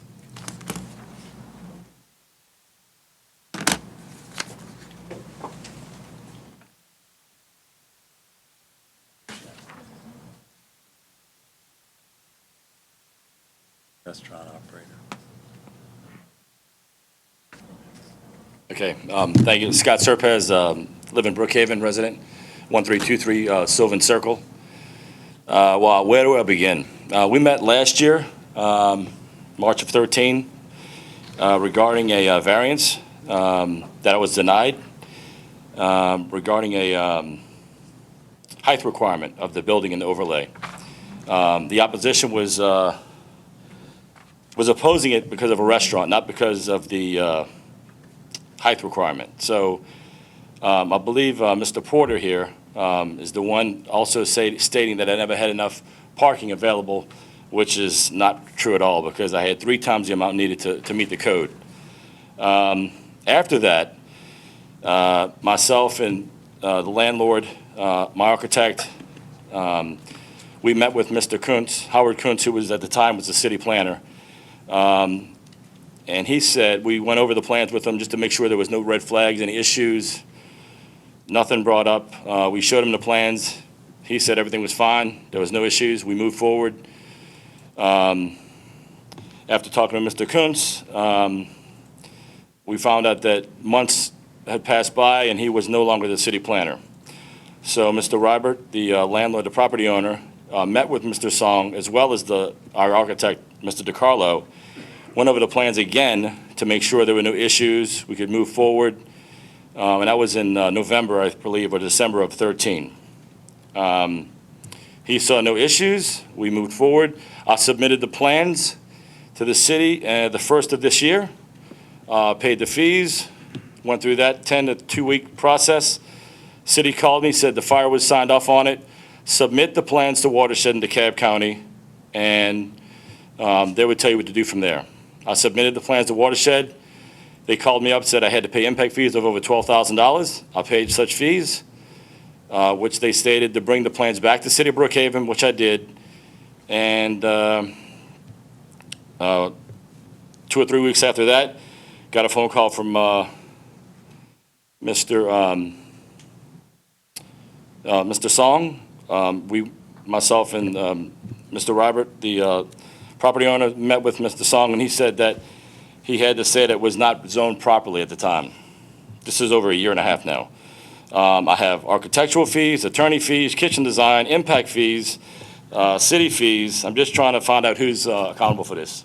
Who is going to be held accountable for all of this that I've gone through, and when is the bleeding going to stop, pretty much. That's all. Thank you. Thank you.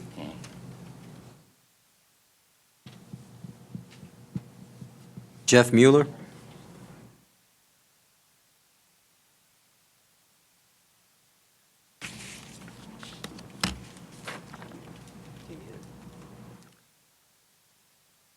Good evening. My name is Jeff Mueller. I live in Brookhaven Fields at 2449 Oostinala Drive. I am in favor of, I'm sorry, I'm not sure why that's doing that.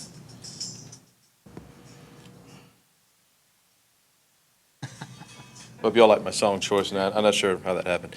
I won't get into great detail tonight. It sounds like this is going to be deferred possibly anyway, but I am in favor of Scott bringing in a new restaurant to the neighborhood. I've seen the briefs and looked at the background on the property, and I understand that there's some people out there looking to make this into a much denser project, a much larger project.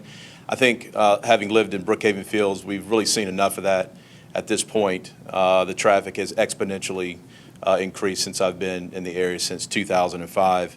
I'd like to see the Zoning Board of Appeals do whatever's necessary to get this project moving forward. And so a restaurant that I think most of the people in the neighborhood really want to come in, can come in versus being delayed and what's there now. And the contest between the property owners as to who blinks first just goes on for years and years and years. So once again, I'm in favor of the motion for Fritz Reibert for the restaurant space. Thank you. Thank you. Brian Delano?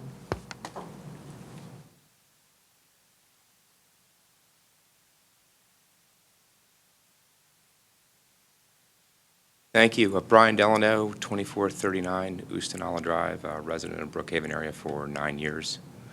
Initially was very in favor of the city. I felt a smaller community could focus more on the needs of the area rather than the whole county, and I'm excited to where we're at this point. I think we have a unique opportunity on Dresden to create a village, not another development or a shopping center. Beyond the decision to be made on this exact restaurant site. If you look at downtown Roswell and other areas, and we have a lot of shopping centers in Atlanta and Brookhaven, we have a lot of developments, and that area, that corridor, if you will, on Dresden, I think is tipping more towards a development than it is a village. And anybody can live in another development, and I think we can be very unique as a community by having a village, and that could be the center of that. And then to build a village, you have to have a lot of character, and that's architecture, that's local restaurants, not chains, that's entrepreneurs coming with shops, and creating a character that really can define our community. So I understand objections with parking and such, and I think the ultimate development of that corridor, the spillover for cars parking on the street is inevitable. It's happening already with the existing development. As a resident of over 9 years, I see more and more cars parking deeper and deeper into the residential area. I don't see how that's going to change no matter what decisions you make. And we have an opportunity to approve a local resident with a track record to create not a bar, but a very distinctive family-oriented restaurant that I think everybody can share and enjoy. And I think we can also work towards building a village in that corridor, not another development. Thank you. Thank you. All right, Mr. Chairman, is the non-interested parties associated with, I guess, in favor of the city?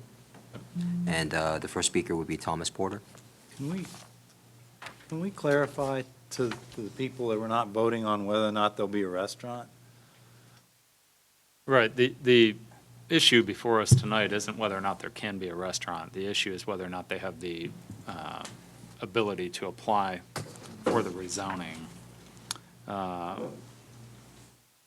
Based on the documents Based submitted. based on the two conditions that I guess were denied in the initial application. Porter? Members of the ZBA, my name's Thomas Porter, 1420 Canucci Drive. Oh, That's man, good, that was Tom. fast. Oh, too bad. Okay, thank you, Mr. Porter. Thank you, thank you. Thank you. Apologize, go ahead. This is a highly technical and nuanced argument to be between attorneys, and I'm certain that I can't add to that technical argument, but I can add to a pragmatic argument.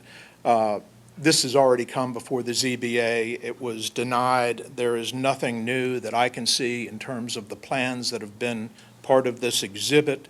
And it's the same applicant with the same issues, with a slight twist now. They're just trying to get some conditions lifted, or I presume being asking that they be allowed to have them lifted.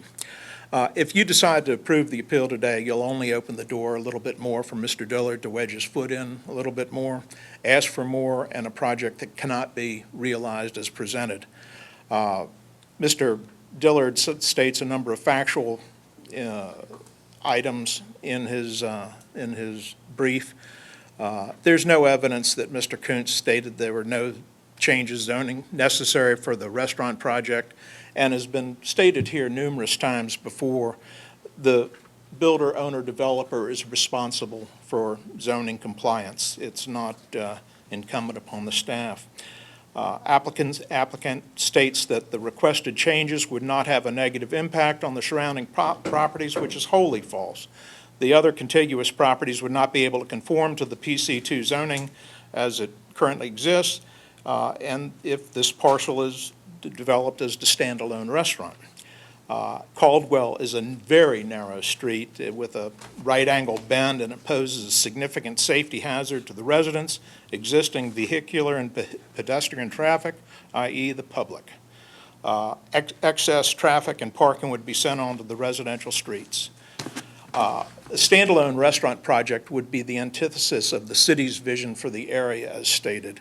The Brookhaven Peachtree Overlay vision is for a multi-storied mixed-use project with continual streetscape friendly to pedestrian traffic, and while entertainment and restaurant uses are encouraged, they are only encouraged as part of a larger mixed-use development with centralized shared parking. The other adjacent and nearby land uses referenced by Mr. Dillard generally predate the overlay and not part of the city's vision for development. The applicant cannot state that a standalone restaurant can be deemed as smart and planned development. It just is not a planned development. To the applicant's item number 7, a restaurant use will generate a great deal of peak time traffic and parking demands on a very narrow street bordering residential areas and create an excessive and burdensome use of the existing street.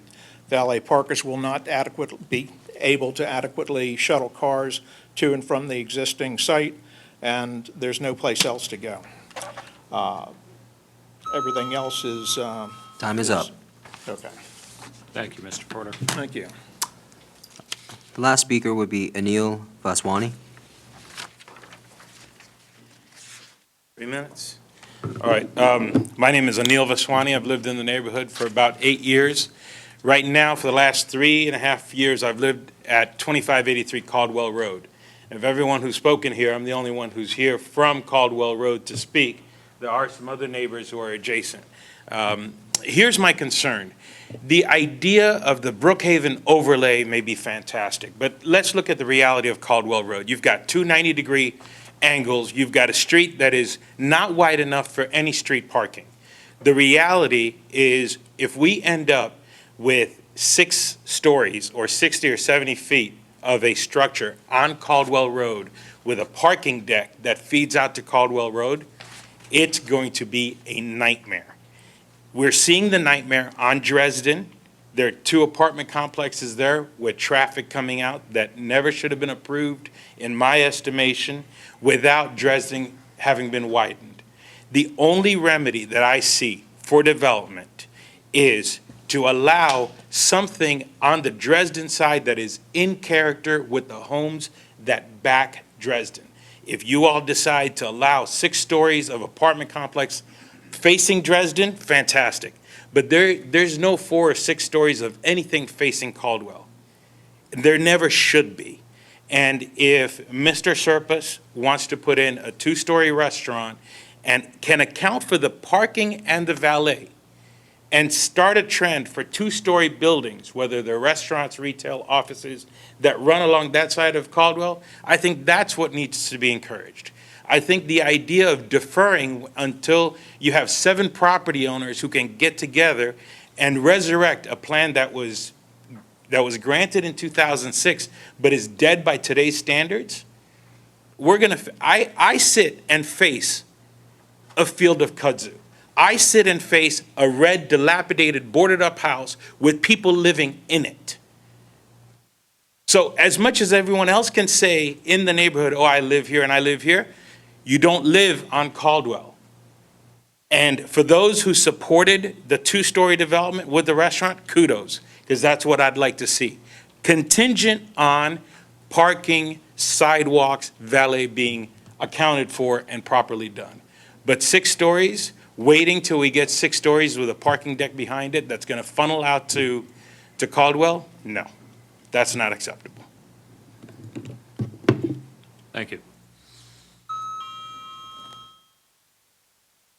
Mr. Song, do we have any additional speaker cards? There's no more speaker cards, Mr. Chairman. And I believe we have 10 minutes for the appellant. Mr. Dillard, welcome back. Pleasure, Mr. Chairman. Let me say that I'm very much aware of the 7-day rule. We got the city's response, I think, with 1 day in which we would be able to comply with that. We tried to respond as quickly as we could. We apologize that we got it to you today. We realize that there's a good bit of information here that you might need to look at. So with that, we would not oppose a deferral. I understand council is not in agreement with that, but we would certainly not oppose a 30-day deferral. However, having said that, the issue here is not whether or not this development ought to be developed under the PC2 district. It's whether or not we have the legal right to submit the issue of rezoning with a modification of conditions to the city council. That's the only issue in front of you.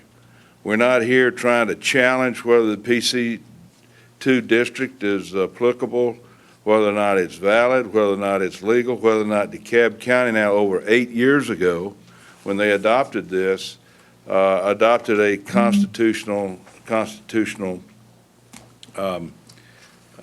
ordinance. So the only issue is whether or not this property owner has the right to come in under the PC2 district and modify the conditions to allow for this restaurant.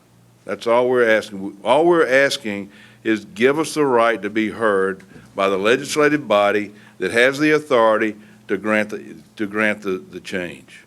You don't have that. You don't have that authority. We appeal to you only because we had to appeal the administrative decision that said you got to have all the property owners that are in this district to agree. Well, that's letting Mr. Rybert be held hostage by the other folks, and they're taking his property when over 8 years nothing's happened. Everybody probably can't get together on what needs to happen out there, even though you've got this building out there that looks like a prison, and there ought to be some ability for the individual property owner to seek a change so that he can use his property. Now, this is not unusual.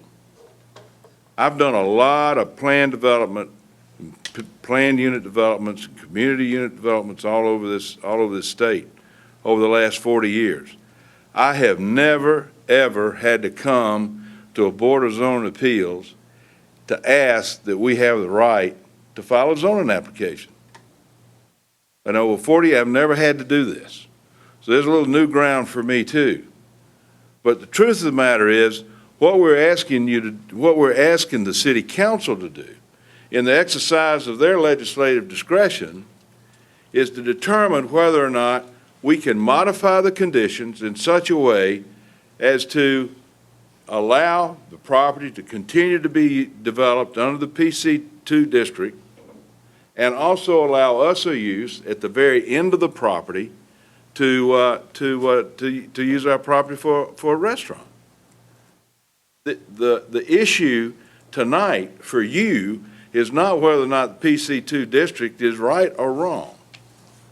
Whether we agree on that or not is really sort of irrelevant. The question tonight for you is whether or not you're going to let this property owner ask the city council to rezone the property, not from a PC2 district to something else, but just to modify two conditions in that zoning that would allow them to build this restaurant on the very end of the project.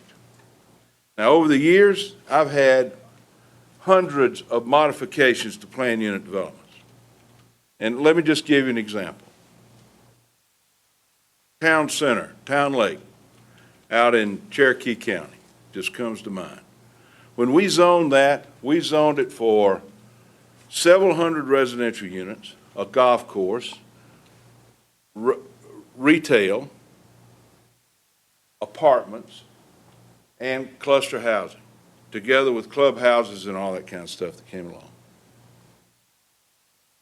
It was developed, the houses were developed, some of the retail was developed, and some of the apartments were developed.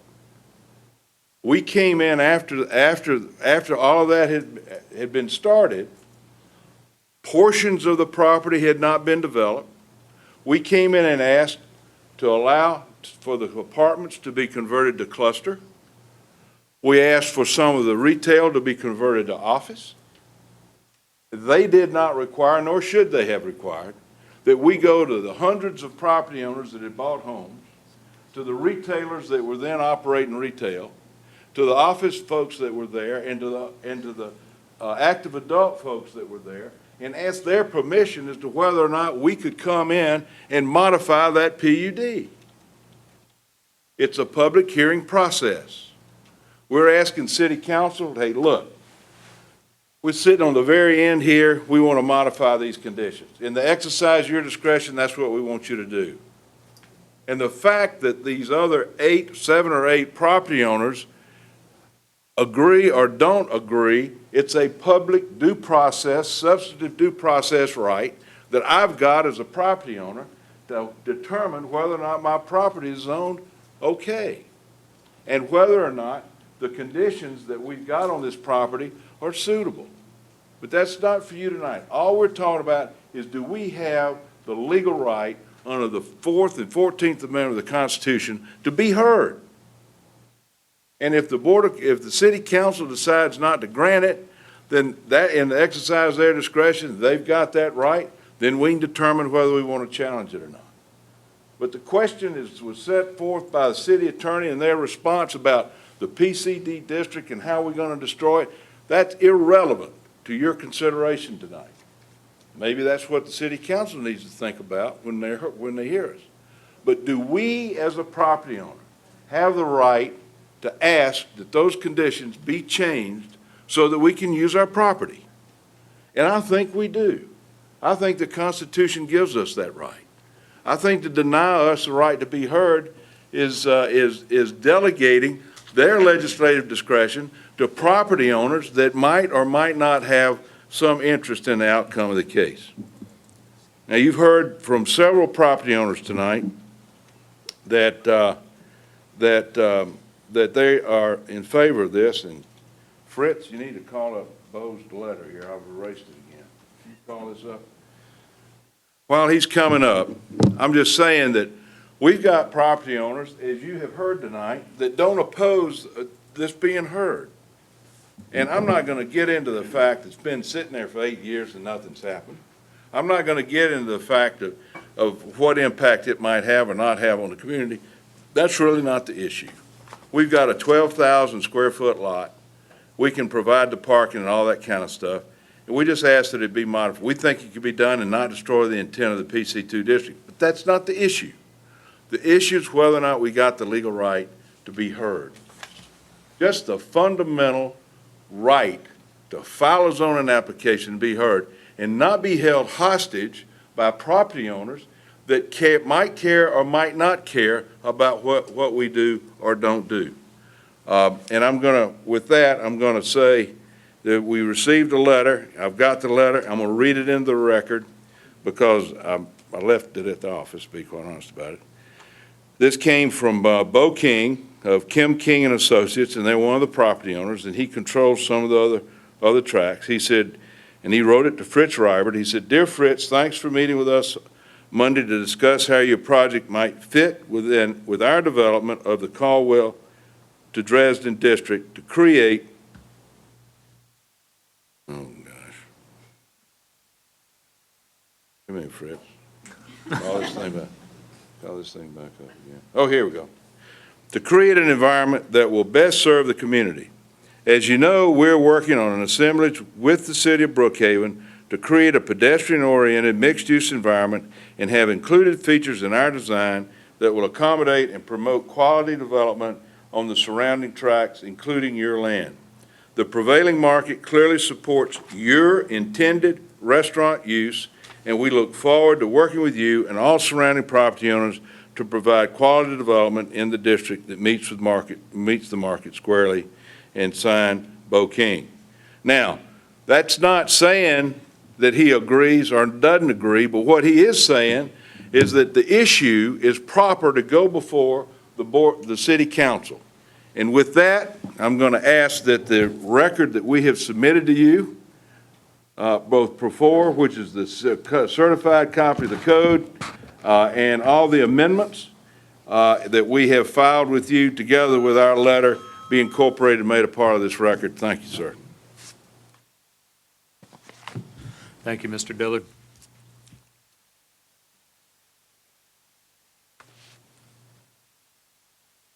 Without being ticky, I will object to that letter that Mr. Dillard did read as new evidence. I think before we get started, it's hard to really picture what we're talking about without looking at the site plan.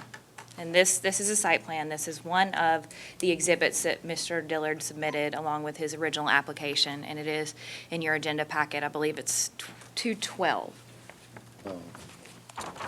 But if you look, this is what came from DeKalb County back in 2012, certifying what the boundary was and what the zoning was for this particular parcel.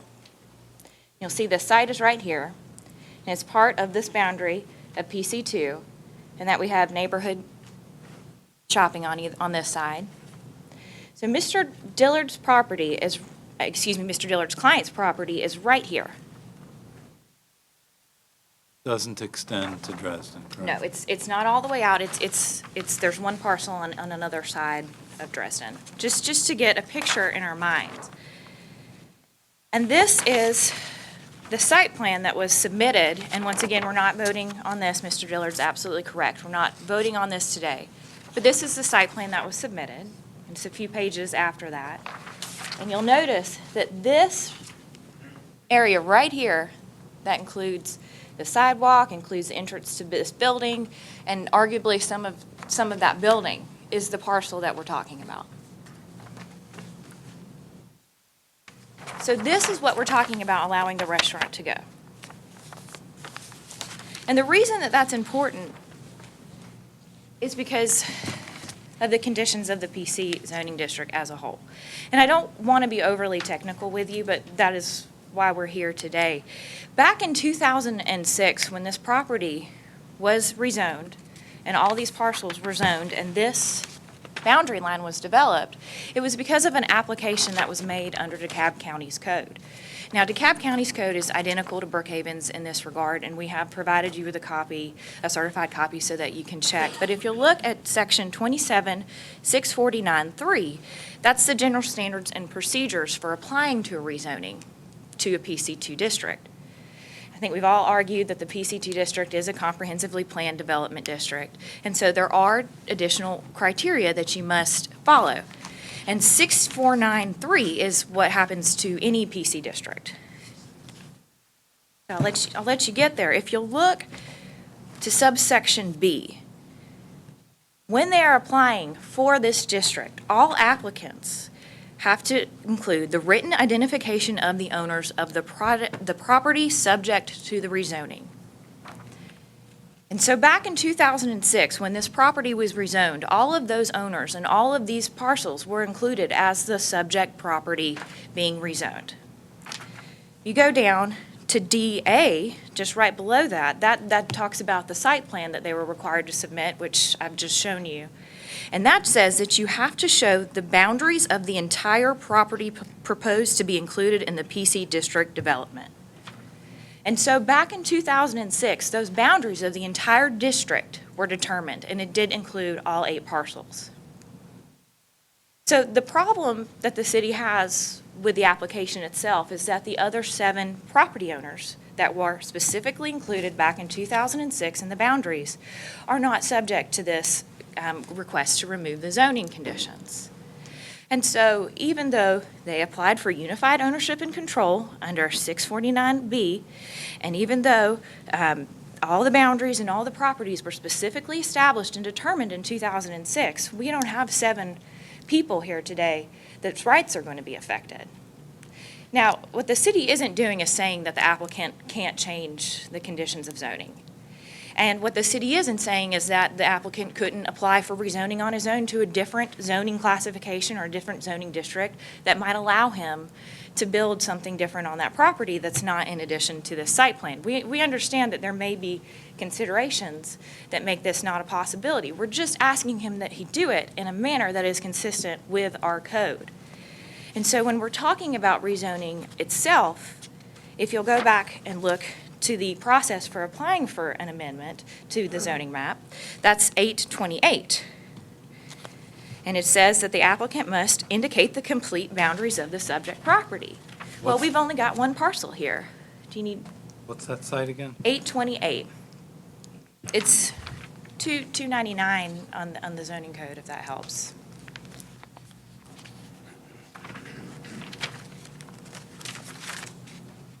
Got it. Give you some time to get there. Got it. This application doesn't indicate the complete boundaries of the zoning, the PC2 zoning district. It only indicates his parcel.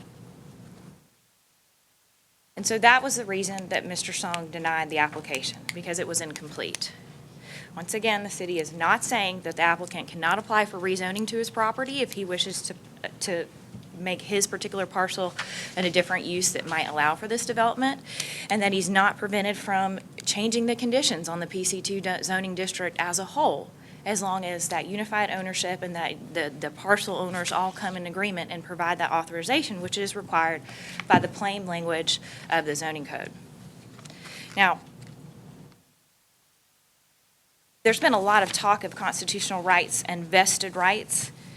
And I just want to bring it to your attention that the applicant asked DeKalb County in 2012, I believe a month after they purchased the property, what the zoning district was. And they received the conditions and the zoning classification as PC2 with all 6 conditions, and that's in the application. So they've known since 2012. And in fact, if you look at the most proposed site plans for the restaurant, this one is actually dated July 31st, 2010, and it says that the property is zoned PC2.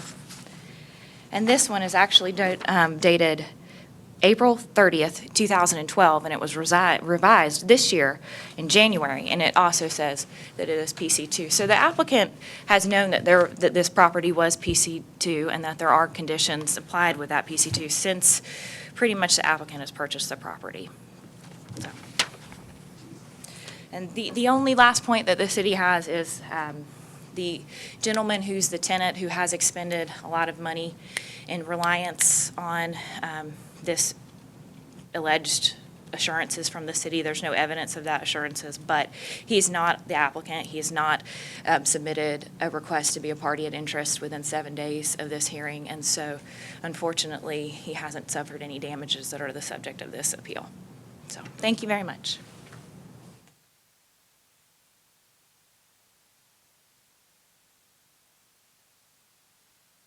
All right, I believe under the procedures for an administrative appeal, we will move into board discussion next. We'll go ahead. No rebuttal time. Used all his time. Oh, did we have time left, Mr. Song? 11 seconds. Mr. Dillard, would you like to use 11 seconds?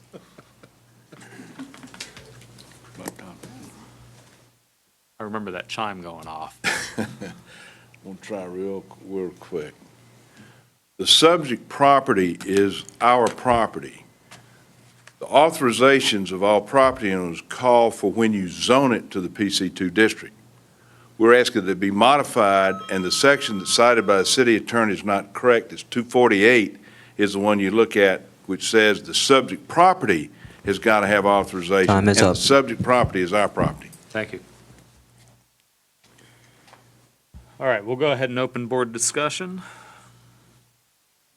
I'd like to say that, first of all, I think Mr. Dillard is oversimplifying the issues. He's trying to say that this applicant is entitled to apply to change conditions, two conditions that were part of a comprehensive 8-parcel or however many parcel set of conditions. At the time those conditions were placed on the property, they were mutually agreed upon by all these property owners, possibly with the hope of selling them, I don't know, but there was unanimity and agreement on these conditions. And the point of the city's attorney is that it's not just the applicant's rights that are affected, but despite Mr. King's letter, if we were to agree to even consider it, they haven't demonstrated in their application that all the people affected by the zoning conditions are still in unanimous approval with a change to the zoning condition. So although Mr. Dillard's phrasing this as Mr. Reibert's rights being affected, Mr. Reibert in fact bought the property in 2012, zoned PC2, possibly at a discount, but knowing what he faced an uphill battle, either to work with the other property owners or deal with it on his own. And the city attorney's brief, which was submitted timely, makes 2 points. I think Miss Emily only had time to get to one of them, but there were actually 2 points. She got to the point that it requires not just a change of conditions, but because it's essentially treated as an amendment to the official zoning map, that by having it include the zoning map, that requires, again, the conformity of all the 8 owners, because it affects the map, which includes all their properties. And the second point in her brief that she didn't get to, but I found compelling, was that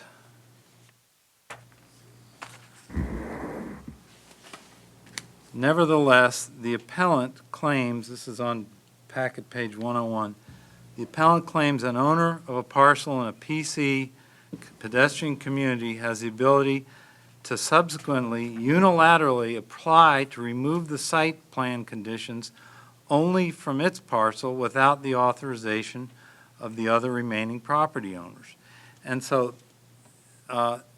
all Mr. Song did in denying this application was rule that in his opinion, which to overturn that decision, we would have to find to be arbitrary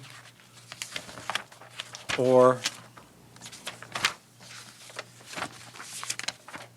we would have to find it to be based on an erroneous finding of a material fact, or that the administrative official acted in an arbitrary manner. So, really, neither one of the applicants got to the fact that our decision is simply, did Mr. Song act erroneously find a material fact, or did he act in an arbitrary and presidential arbitrary manner? And we talked about arbitrary meaning prejudicial, prejudiced, basically, or lacking in reason. I certainly find no evidence that Mr. Song's decision was based on prejudice or lacking in reason, and neither did Mr. Dillard allege that. I think this case comes down to an interpretation of the code and whether we're to use 240, 27-649-3, or whether we're to rely more on 27-845.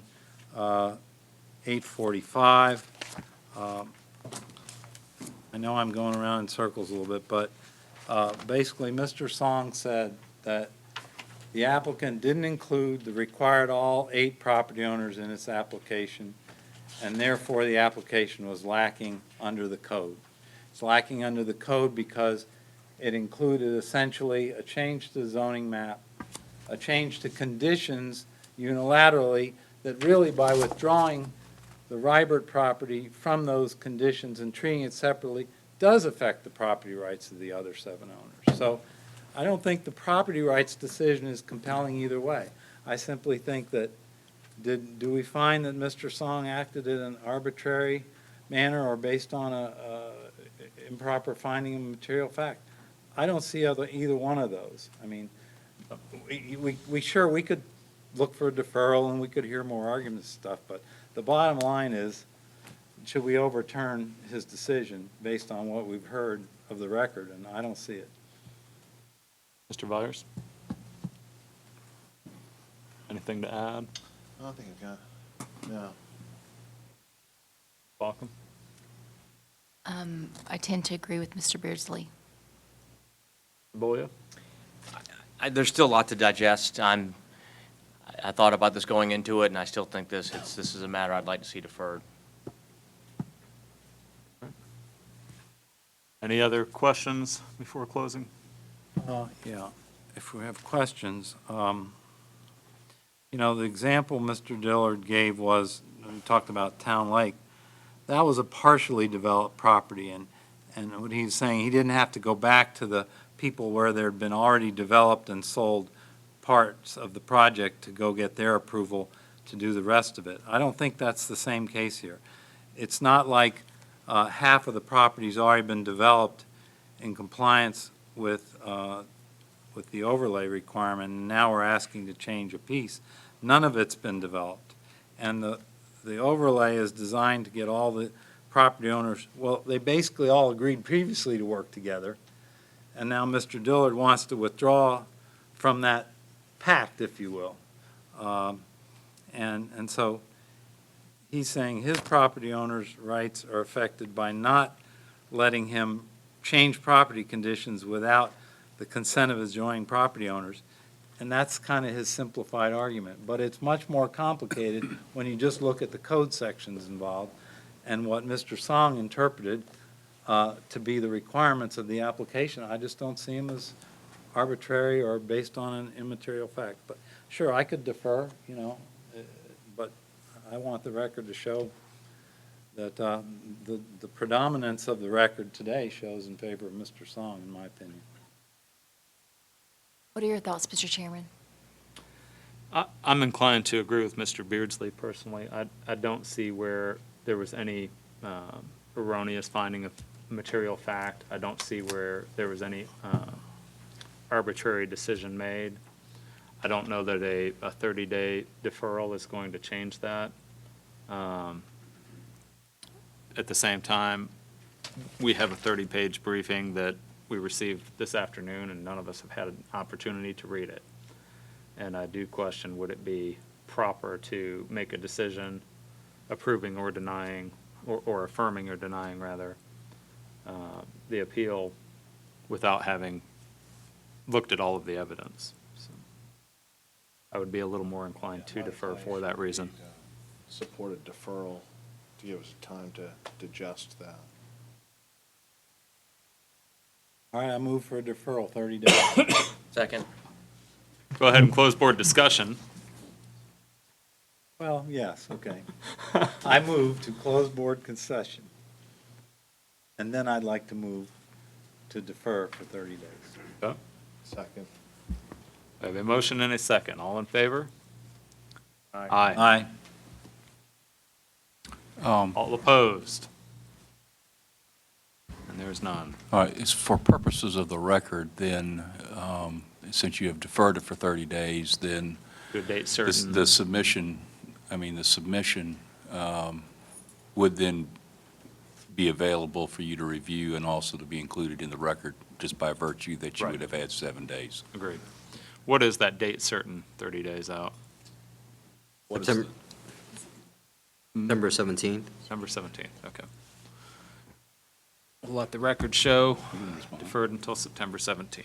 I'd like to hear some more arguments at that time that are on point and not just about restaurants. Well, and I mean, you're going to have, if this, when will this be set again until, when's the next meeting date? September September 17th. 17th?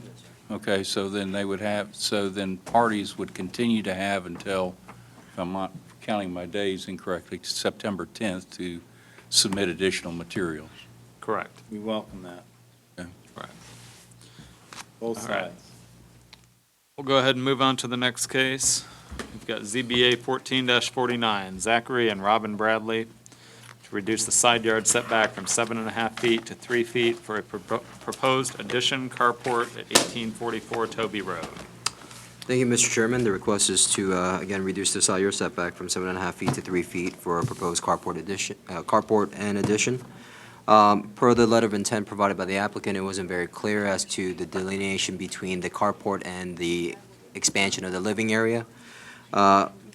Based upon staff's review, staff has recommended that the board vote to deny the variance as requested, and in substitute in lieu thereof, to allow construction of a carport only, subject to the three conditions outlined in the staff report. Thank you.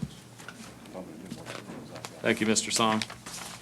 What page number is that on? It starts on 242. We'll go ahead and, what do we have, 10 minutes for the applicant? Yes, sir. Mr. and Mrs. Bradley, if you'd like to come forward.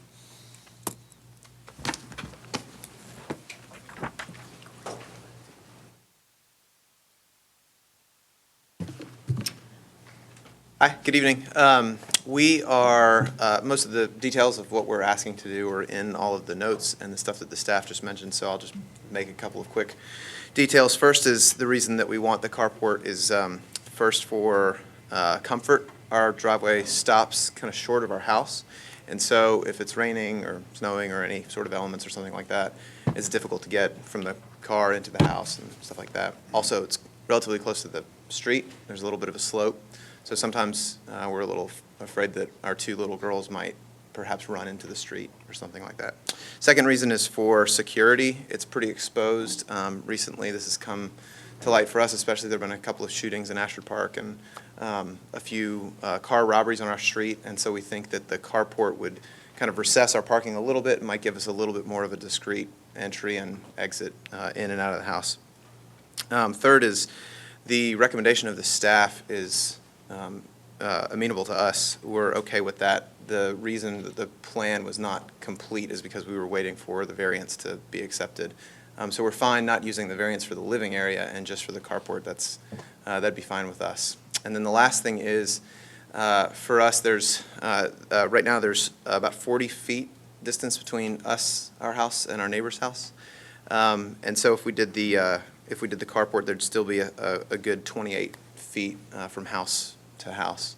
Your neighbor to the? Yes, to the, I guess that's west. Right. So. Plenty of room for emergency vehicles. Right, sure.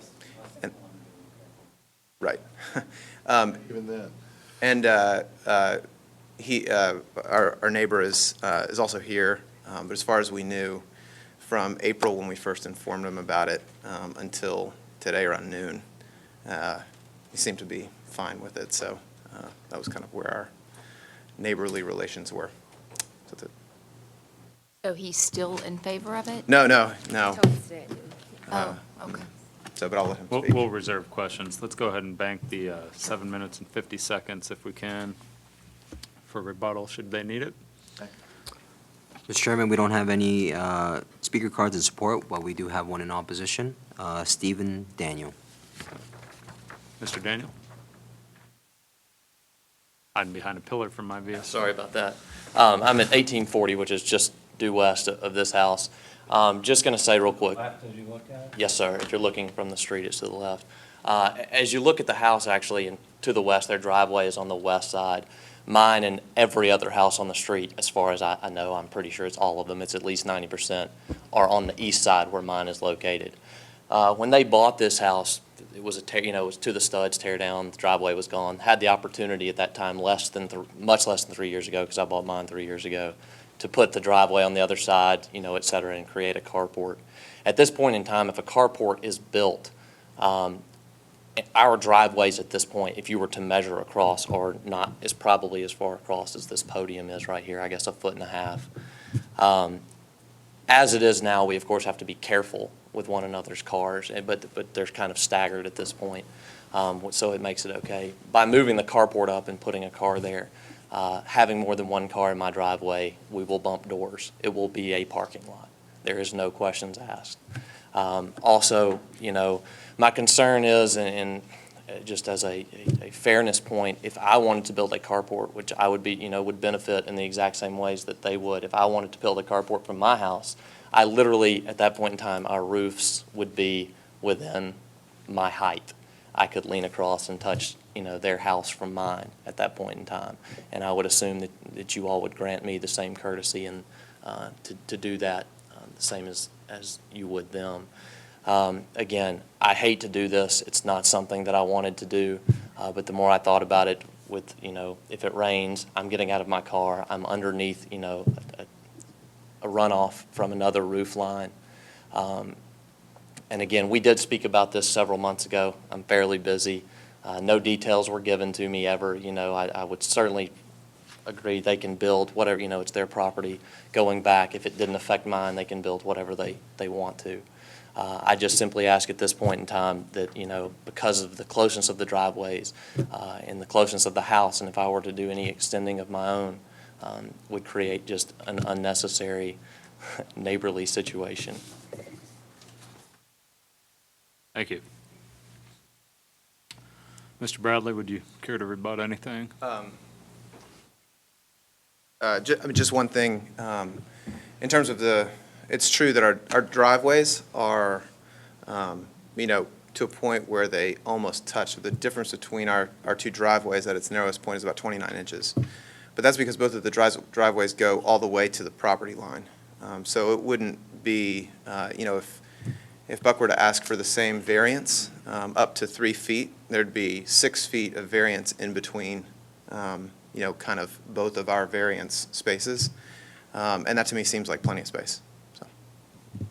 Oh, did you want to say something? Sorry, actually, if he were to ask for the same carport, which we're asking for a single carport, then actually, his would actually need to be a double carport to be as close as ours. Does it make sense? If he asked for a single, there would still be an existing 12 feet plus Because the 6 house feet. is 28 feet, 30 feet separated from the line, as opposed to ours, which is 15 feet separated from the line. Does it make sense? Would you build on the same? We built on the existing footprint from the 1946 house plans, yes. And the driveway had been there since 1946, and that was kind of how it was set up. Y'all extended the other direction. We extended the other direction a little bit, On the yeah, other side of the house. and back, And right. if I ask for the same setback, again, no, I'm not talking.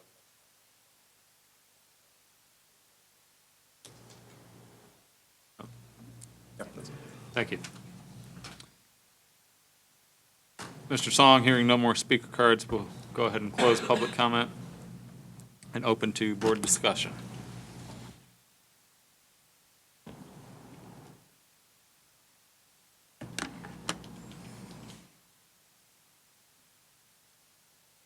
Happy to hear from anybody.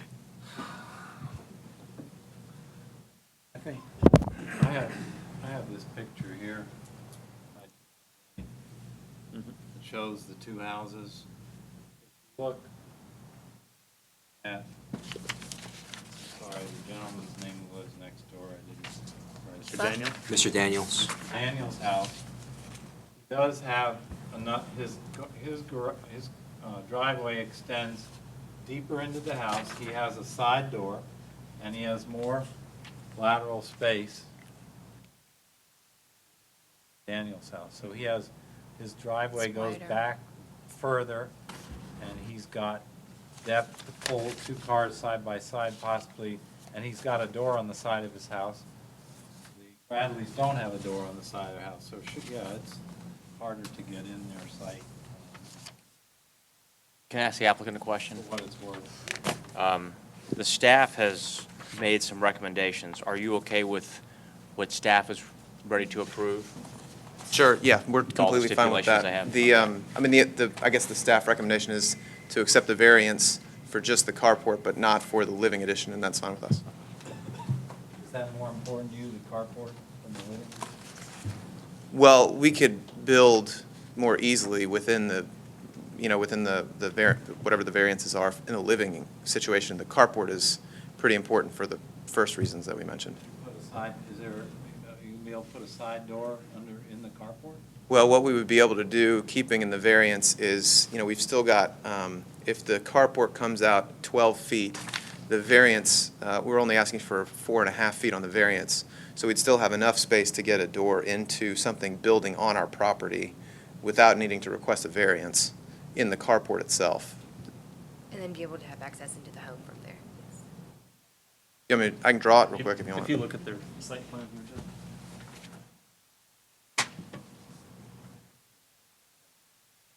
Proposed addition comes over across, right? What they're saying is their build line is right here. Carport.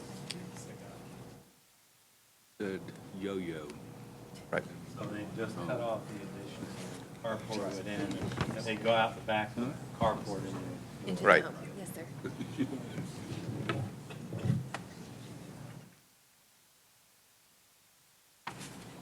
And there's no need for a variance for that For the addition at that addition, yeah, point. got it.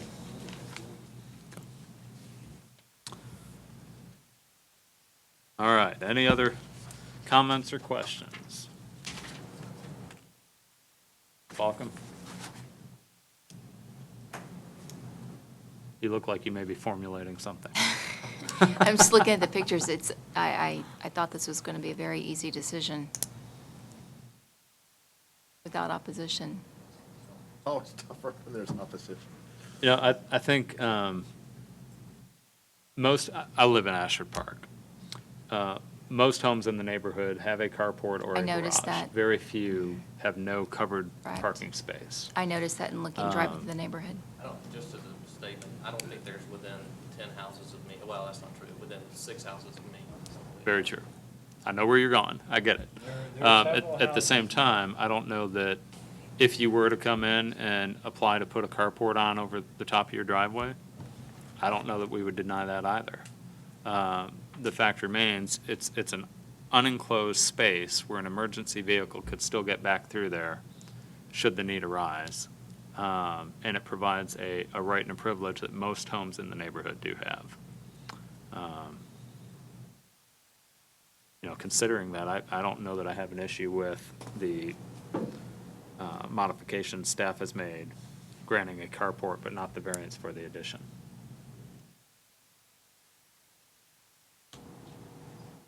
Right. Any- In favor of approving the staff recommendation. I would be in favor of that, yes. When it's appropriate, I'll be prepared to make a motion. Ms. Balcom, do we have any additional questions? I do not. Okay, we'll go ahead and close the board discussion, and I'll take motions. I make a motion to deny the request as stated, but go with staff recommendations 1, 2, and 3 in lieu of the existing variance request. Let me. Did I make that properly? Let me ask the question of city attorney. If we deny an application at all, there's a 2-year window, correct, where they can't reapply? Would this be a denial technically, or would this be an approval with the modification? Well, I think what's being asked is based upon the staff recommendation is really, is favoring it, but subject to the conditions. In other words, limiting it to the carport. The motion should be approval with conditions 1, 2, and 3. So- It's to so- approve the side setback reduction. Reduction, from side, that's 7.5 what they're to asking 3 for, feet. is the side setback reduction. So your question, Mr. Chairman, is if they come back and want a variance to add on some space to their home, do they have to wait 2 years? Is that the question? Yes, if it were phrased as Are it's we a denial of precluding their that, application, correct? are we precluding them from doing Right. another variance? And we within don't a want to do 2-year that. window? I don't think we want to do that. Right. So I need to just rephrase it as Yes, sir. approval. I'd like to rephrase the motion as approval with staff conditions 1, 2, and 3. Is that the easiest way to do it? I believe so. I'll second that. Okay, we have a motion and a Does that work, second. Ben? All in favor? Aye. Aye. Aye. All opposed? And there's none. We will move on to ZBA 14-50, Nathaniel Lee, reduce rear yard setback from 40 feet to 16 feet to enclose a rear deck and to relocate the landing and stairs, and to increase lot coverage from 35% to 40.7% at 2772 Grove Street. Thank you, Mr. Chairman. I would like to quickly point out that the applicant didn't necessarily require or request the variance for lot coverage, but from further review of the site plan submitted by the applicant, staff felt that it would be appropriate to include that in terms of the actual legal ad. Based on that staff from review did not necessarily agree with the impervious surface calculation that was provided by the applicant. By scaling out the plan, we did determine that it would, and actually, the lot coverage would total 36.6%, not 40.7, which is perfectly fine. We advertise for a greater amount. As long as it's below that amount, we're fine to proceed. With that said, from further review, staff felt that in relation or comparison to other similarly zoned lots within that area, in particular Grove Street, we did find evidence of similarly sized property that had decks or additional accessory structures that were located closer towards the property line, and either equal to or exceeding the lot coverage requested by the applicant, and therefore staff has recommended approval of their request. Thank you. Thank you. Go ahead and ask the applicant to come forward. Hi, my name is Nate Lee, Nathaniel Lee, and I live on 2772 Grove Street. So the actual porch itself is being decreased in size. It's actually going from a 28-foot rear setback to 30 feet. So the setback is actually increasing. The reason why the zoning needs, I'm applying for the variance, is the stairway actually protrudes further closer to the rear setback. So on page 274 of the agenda, there's the plans for the existing porch. So it kind of shows the porch goes laterally along the whole entire backside of the porch. And then on 273, you can see we relocated it, and instead of being one long staircase, it kind of doubles back on itself. So it's twice as wide, but it's more compact. We actually discussed that in depth with the vendor, with the builder, and it's making use of a topographically sloped area of the backyard, so we can make use of the flatter area, and kind of opens up the underside of the porch as well. Also, the lot percentage coverage, it's zoned as an R100, which requires 15,000 square feet, and actually the lot is 9,522 square feet, so it's small for its size, so that's another consideration I would like to mention. Okay. Thank you very much. Got 8 minutes and 42 seconds, should we need it. Do we have any speaker cards in opposition? No, we do not. Thought I handed it for Renee. Oh, are you in favor? Yeah. Oh, okay. I'm jumping the gun, I'm assuming. Go ahead. Apologize. Don Newstead. We'll get this sorted out. Don Apologize. Newstead, 2751 Osborne Road. My wife and I own the property directly behind him and directly adjacent to Nathan, and we're in favor of it and have no problem with it. Just wanted to put that on record. Thank you. Any new speaker cards coming in the last 5 seconds? No, I haven't noticed. That's a very nice neighbor that would stay. Yes, indeed. 10 o'clock at night. Indeed. Thank you. All right, hearing that, I'll go ahead and close public comment and open to board discussion. We're covering an existing deck which is now open. We're moving the stairs. The stairs are total area of the stairs is now going to be a little smaller. They'll also be safer in design with a center landing. And as noted in the work session, the majority of the space underneath the deck, as it currently stands, is concrete, so it's already impervious surface. Right. And the staff determined that we reduce the variance request from 40.7 to, let's say, 37%. Yep. And that would be enough.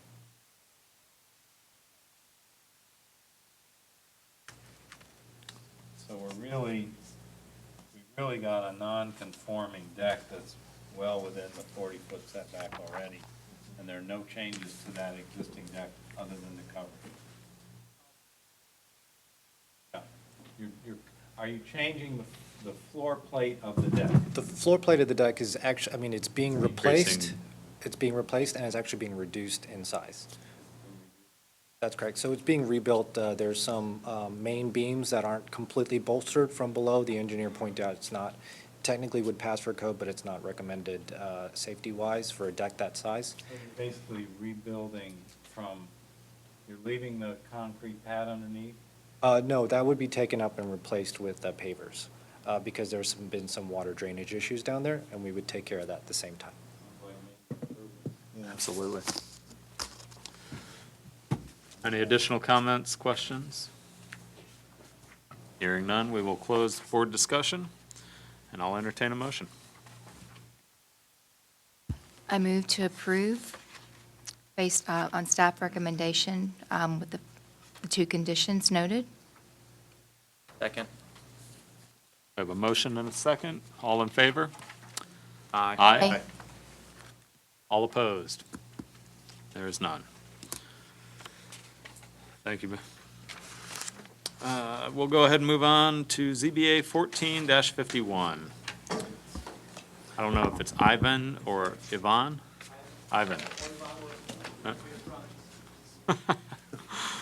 Ivan Shamas reduced the average front yard setback from 122.4 feet to 111.4 feet and reduced the side yard setback from 10 feet to 4.3 feet for a proposed home expansion at 2882 Ashford Road.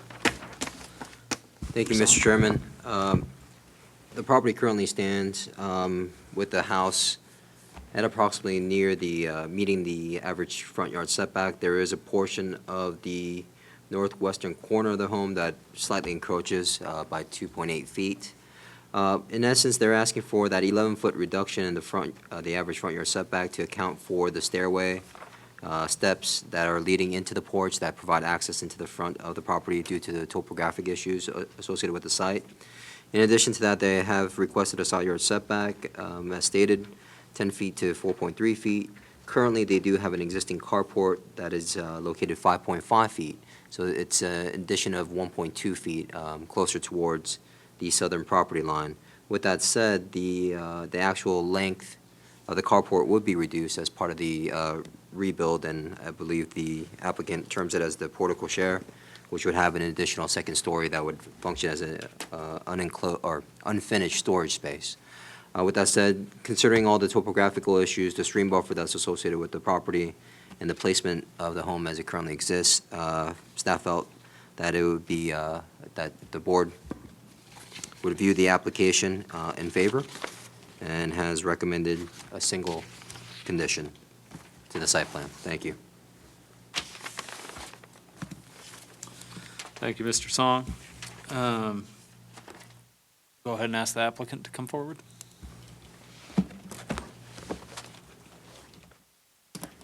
Thanks for having me. Thanks for waiting so long. Oh man, that's an experience. But I've heard it's gone past midnight. It has. So that's fine. Good. Well, I'm Ivan Shamus, as you mentioned, 2882 Ashford Road. I've been there for 11 years. and bought it as a bachelor, and I've been married for 5 years, and now with 3 kids, 3 and under. So we are hoping to expand, and just we need the space. So we're adding a second level is the whole idea. And with that, we are actually going to be reducing the long kind of side front porch stairwell. We're going to be tearing that down and just adding something in the front, a porch in the front. And as was mentioned, as far as the side setback, we're already at 5.5 actually feet from the property line. We're asking it to be 4.3, which is just an additional 1.2 feet actually. Thank you very much. Thanks for your time.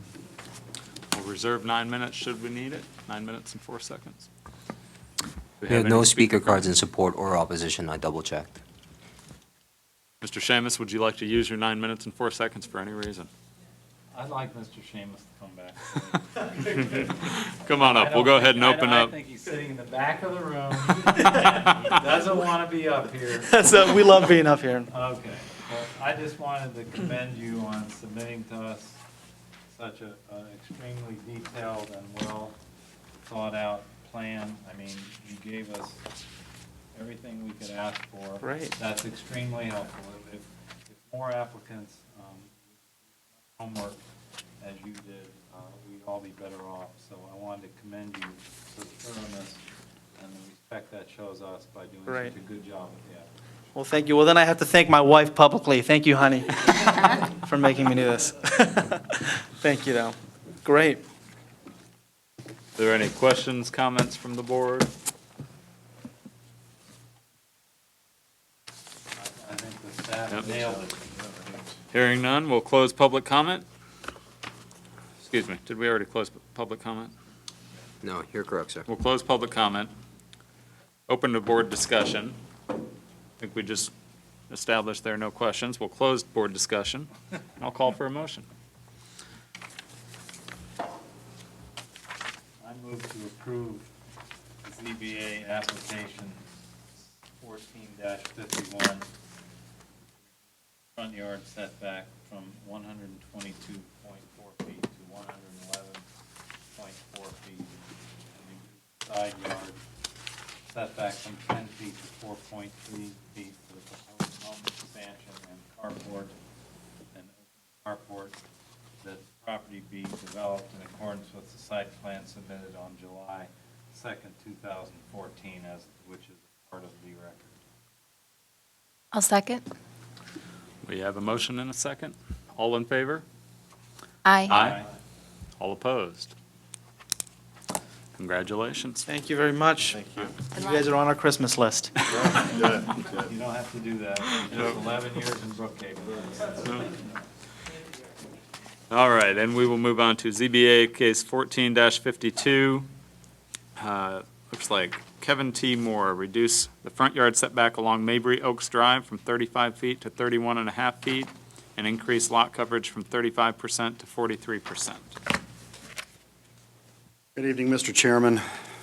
Good evening, Board. My name is Kevin Moore. Mr. Moore, I apologize. Oh, sorry, yes. Staff report first. report will go first. And I'm then sorry. You're perfectly fine. I'll make it quick for you. Again, the subject property did receive 3 previous variances from DeKalb. One, to reduce the front yard setback along Mabry Road from 35 feet to 30, to reduce the rear yard setback from 40 to 26, and also reduce the interior setback from 10 to 9. The request is to reduce the front yard setback along Mabry Oaks, in this case being that it's a corner lot, from 35 to 31.5, and also to increase lot coverage in order to incorporate a pool, and also as part of the reduction in the front yard setback, I believe that was also to incorporate a sunroom of some sort in relation to the design. Staff felt that with the previous variances that were already approved from DeKalb County, that it provided ample room to provide or to give the opportunity for the homeowner or the property owner to incorporate a pool in compliance with the R100 zoning district, and has recommended denial of the request. Thank you.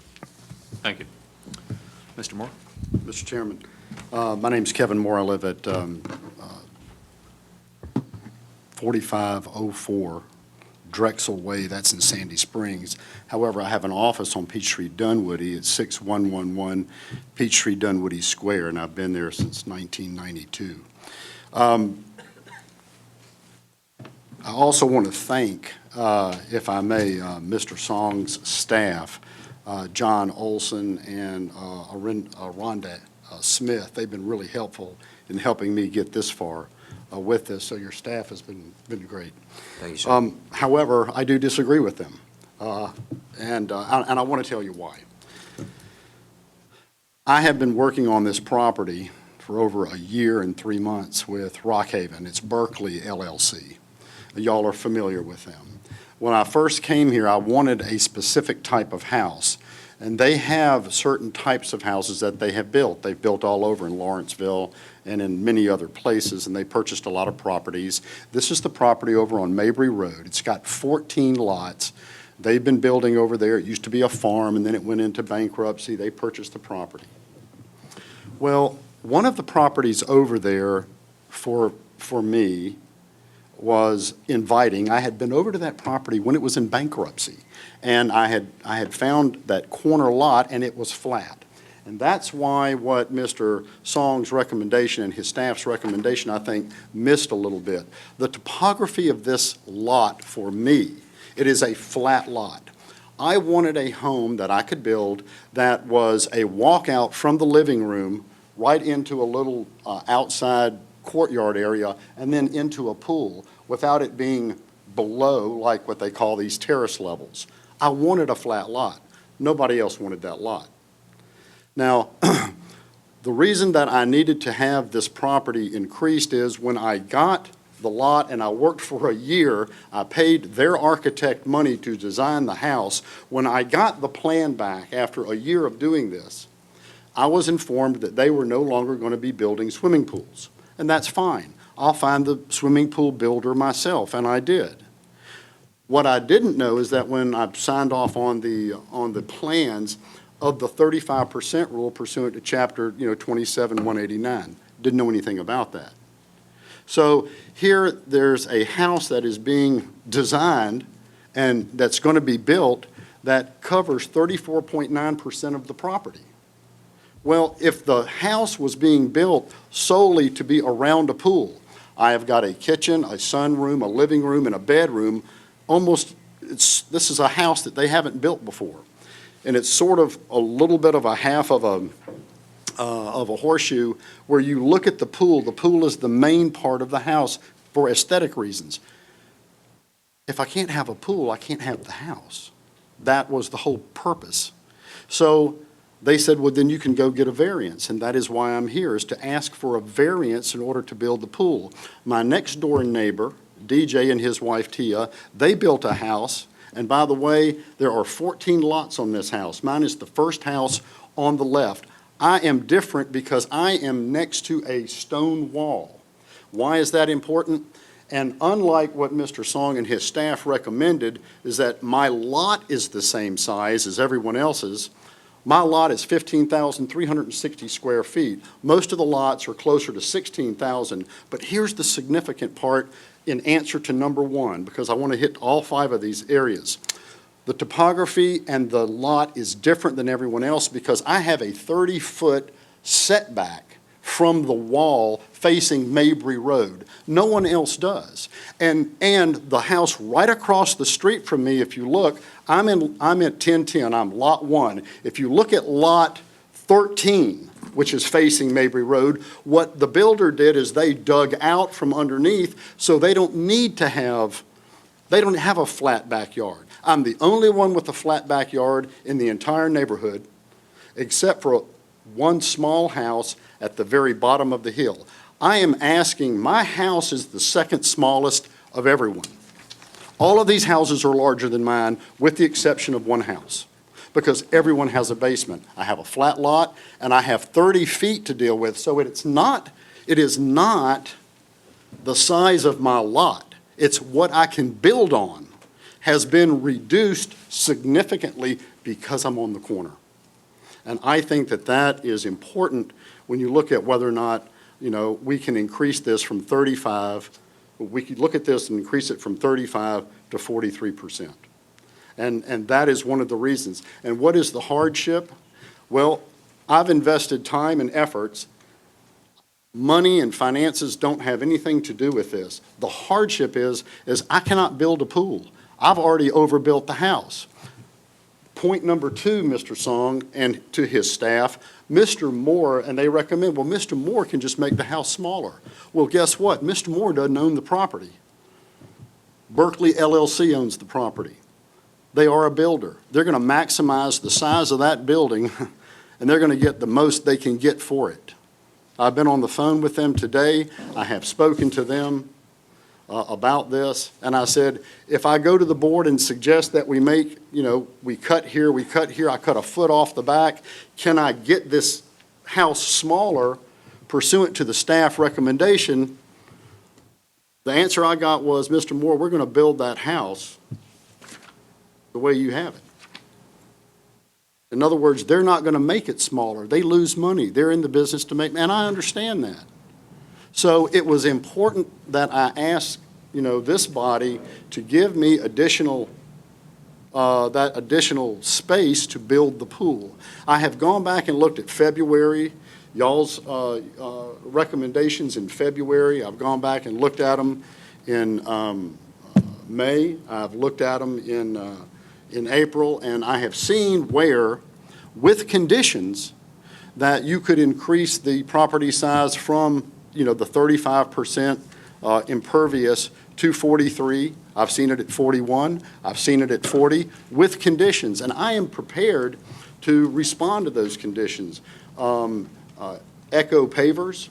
I am prepared to do much less decking around the pool. I am prepared to put in a water tank. I've seen people do those. Anything that I can do that would certainly increase or decrease the water or storm water runoff. So that's important, and I will do that.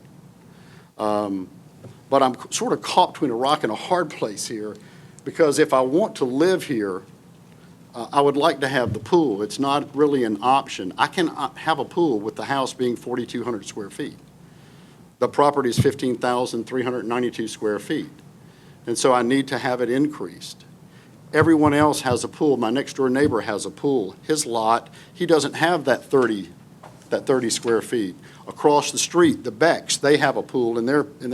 Next to them, Joe Ventura has already built in a pool. And next to that, the other people live there. The people down the street are going to have a pool. There are going to be 4 pools in the neighborhood out of 14 houses. Every single property is built out except for the very last property, which is number 6.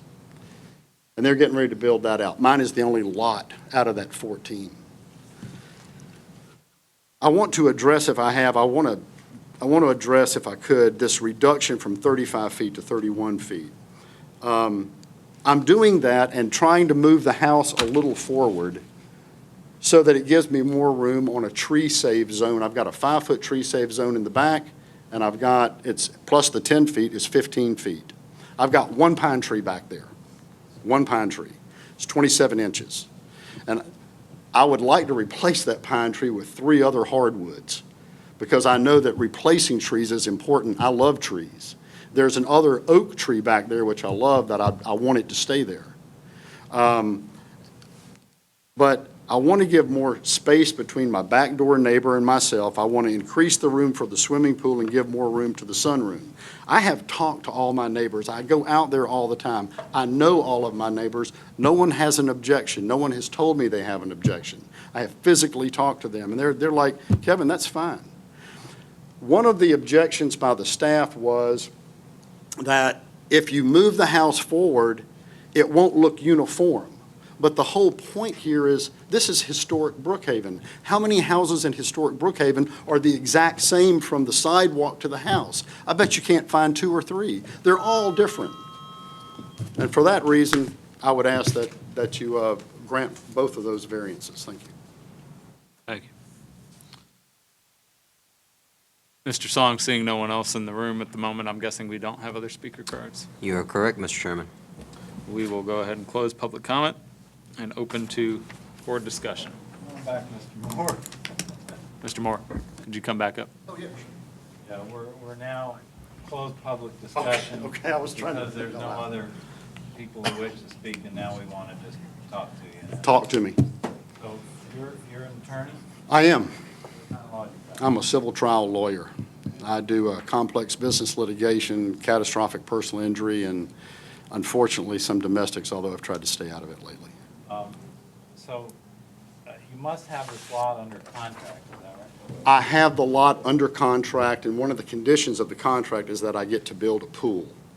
And that, and, you know, not just a normal size pool, not a huge pool. I have it under contract, to be perfect. Does the contract include a house to be constructed? Yes. At a certain size and square Yes. footage? and price? Yes. So- Well, the plan that I have is 4,200 square feet. I worked on it.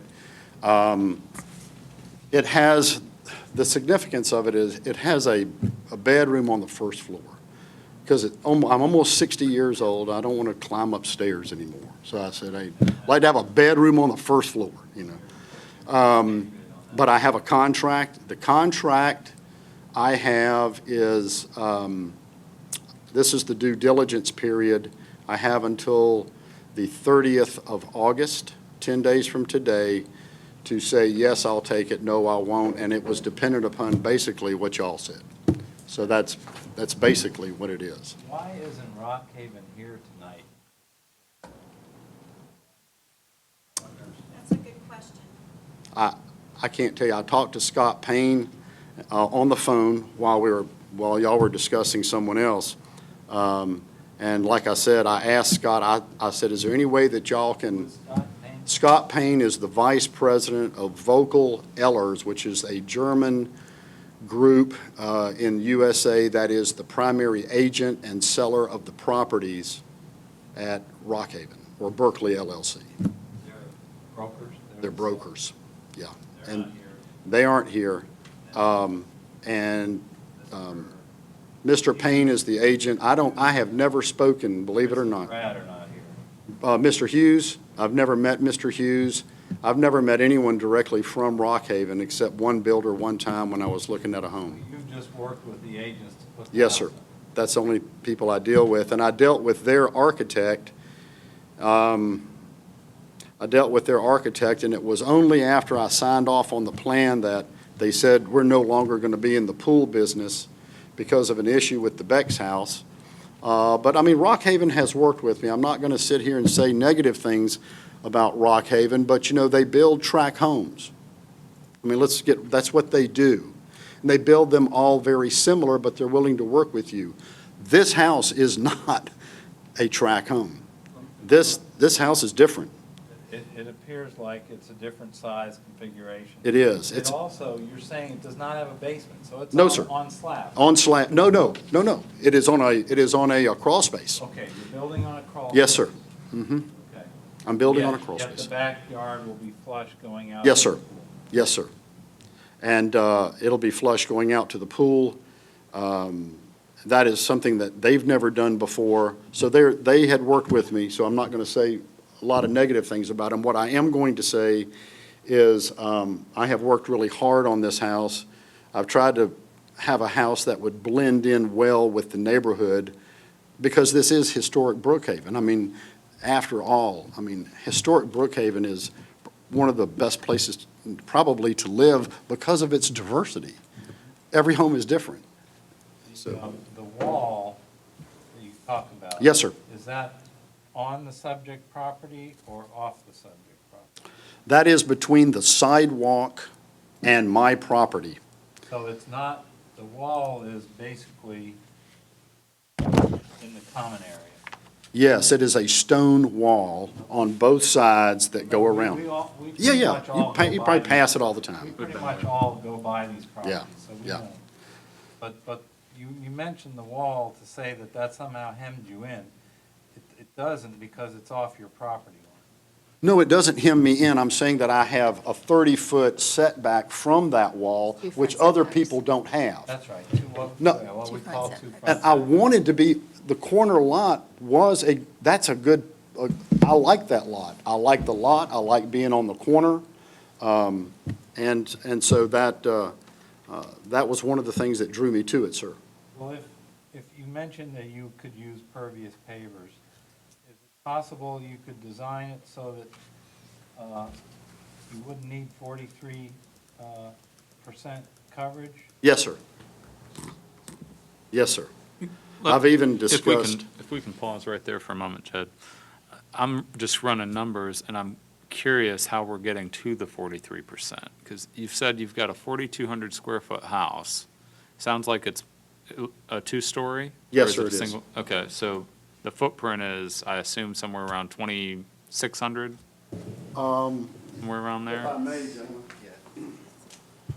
Hard to see in the plans. What we've done is I have taken, About that, you weren't going to show it to us? y'all already had these, and I'm like, I did all of this. Here, let me show you what I have. If you look here, this is what Jeff Middleman did from Artistic Pools. This is the only thing that I have to go by, is if you look here, he has taken what the amount of the property is. He's taken the property and he has told us every bit of square footage based upon that. So if you, here it is right here. If you look at it, the pool and the decking together are 1,369 square feet. That's if I did as much decking as possible. And I if don't the- need to do that. And if the decking was impervious? And if the decking was impervious, I am willing to put pervious pavers all over there so you could take that away. You could, I am also willing to like reduce maybe the footprint of the house by a foot in the back, if Rockhaven would be willing to do that. I don't know if they would or not. I am willing to do the driveway in pavers, in a design of pavers, so that the water would go through that, so we could reduce it that. I think I could actually reduce the footprint of the impervious surface to about maybe 900 square feet from the 1,369. That's what I think I can do. Take off about 470. I think I can take about 400 off.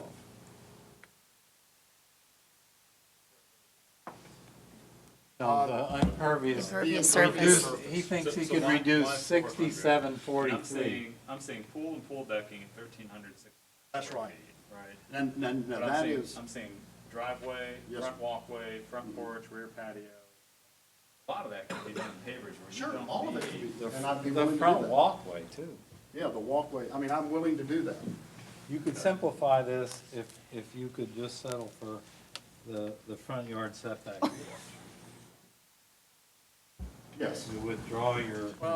One thing that I would like to mention in terms of staff's perspective, in terms of pavers, it's a little bit more involved than just placing pavers. There's going to be a specific system that they would have to implement. So I wanted to make sure that Mr. Moore is aware of that.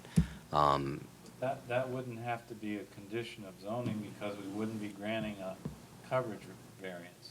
You know, we Sure, I had, mean- we had Larry Hurst in here 2 months ago, whenever it was, wanting to pour a huge driveway sloping down his property and increase the lot coverage. And we told him, in cooperation with Bennett and Yes. community development, he could put pavers in and didn't need that variance.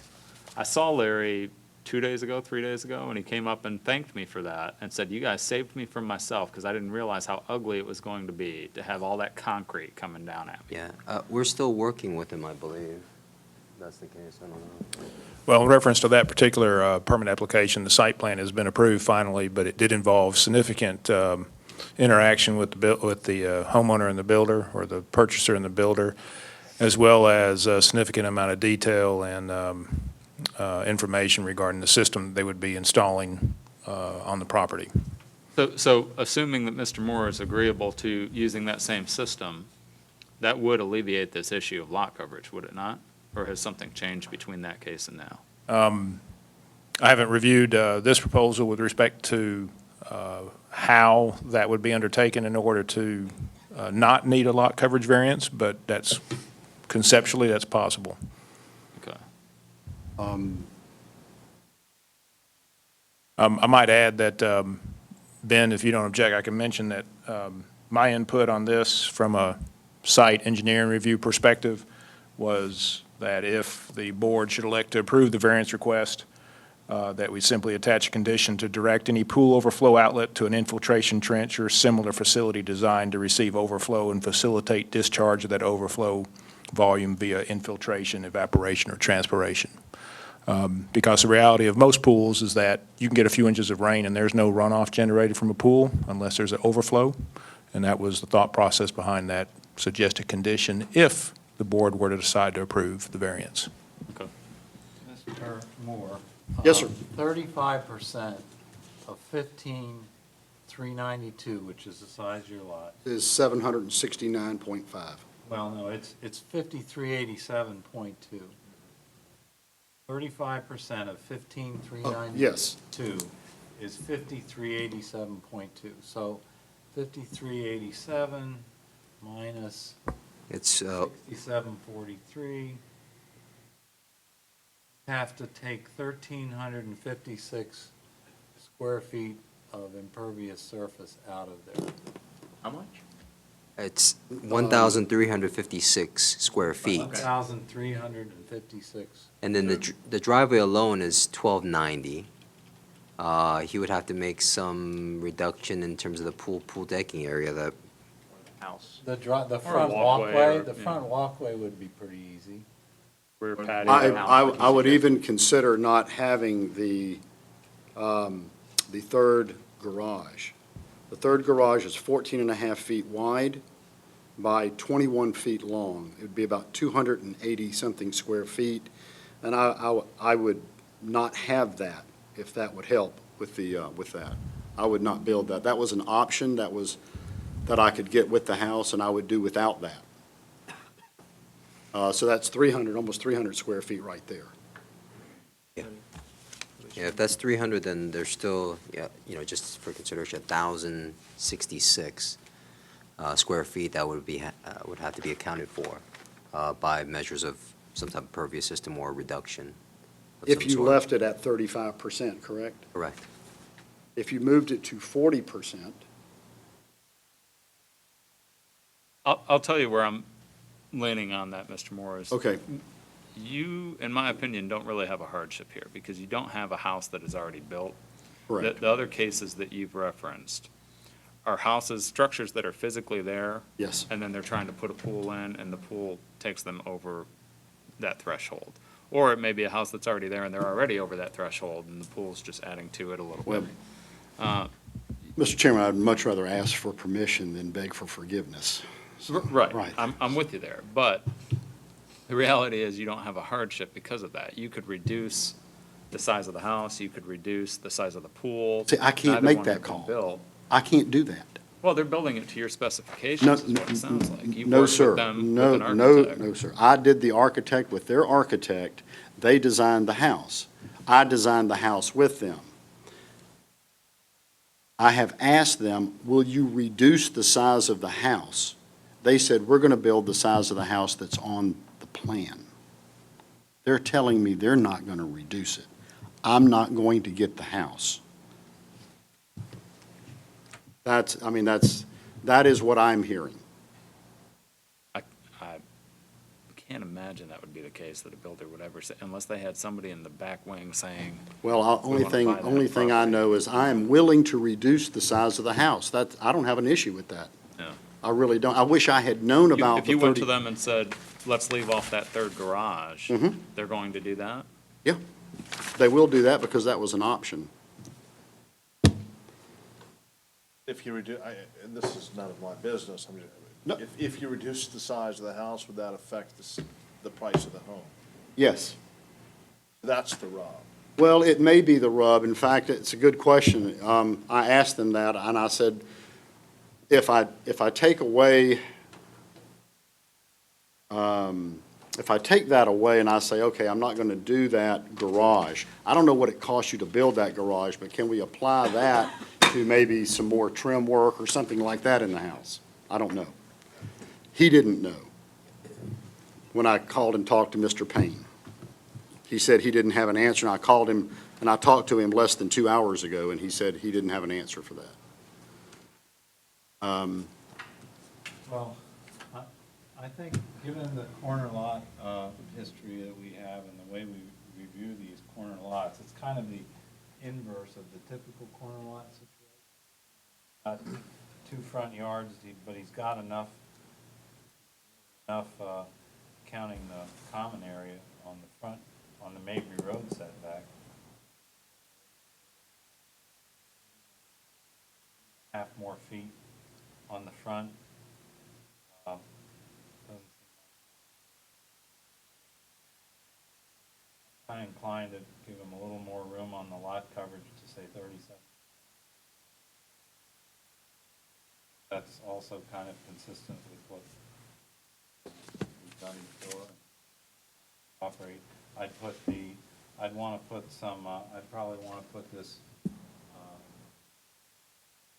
runoff capturing condition. Similar to what we. I have a feeling you're going to hold on to that piece of paper, bring that out every month. Oh, well, yeah, I mean, came from a good source. Well, Mr. Beardsley, actually, it would be slightly different because the development as a whole, it's a subdivision, so they are accounting for the capturing of stormwater through established detention pond. And I think what Bennett was referring to was specific issues that may be associated with overflow associated with the pool. Pool overflow. Yes, and then. Capturing pool overflow. Right, I think the exact language, if you want to go ahead and write that down, or actually I could provide it for you.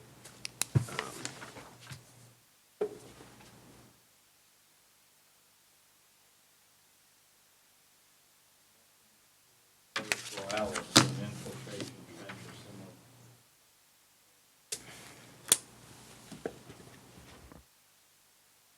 Designed to receive overflow. This, you just pulled this language from another. It's specific to this case. They were prepared. Oh, I follow you, gotcha, okay.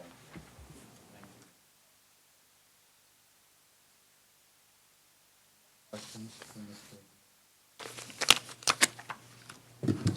Thank you very much for your time. All right, hearing no more questions, we'll close board discussion. Entertain a motion.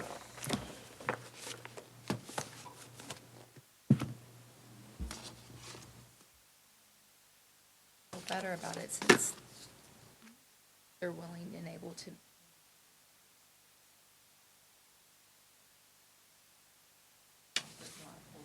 Can we speak into the mics just so they can hear? Sorry. I said I feel better about it since they're willing to change the impervious surface, reduce the impervious surface. I am concerned about the water, the pool runoff, because there's already a water runoff problem in the neighborhood. I live one street over, so I see what happens when it rains. So I just, I know that that's a pretty large issue already. We definitely need to address that if there's an approval. And even with that water runoff issue, you're okay increasing pervious to the 37 Mr. Beardsley's suggesting, or?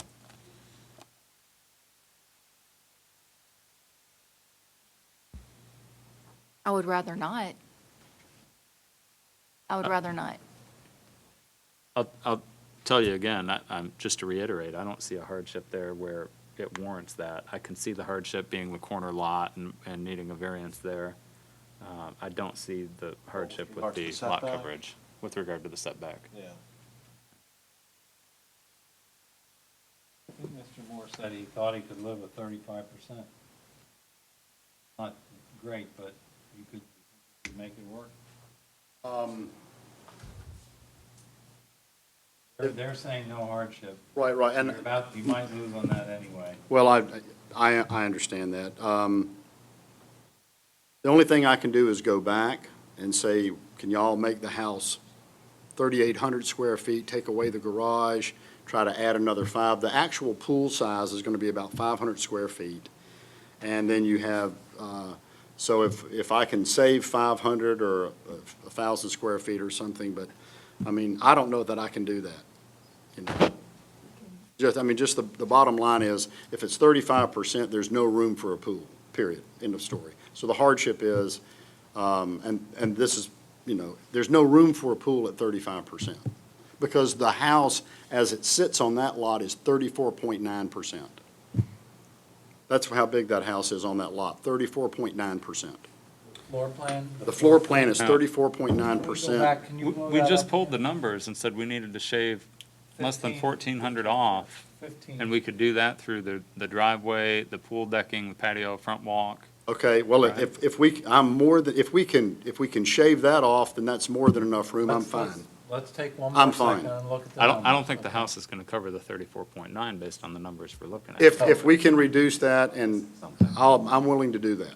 Is there any dispute over the square footage of the lot being 15,392? Do we have anything in the, is that on this master?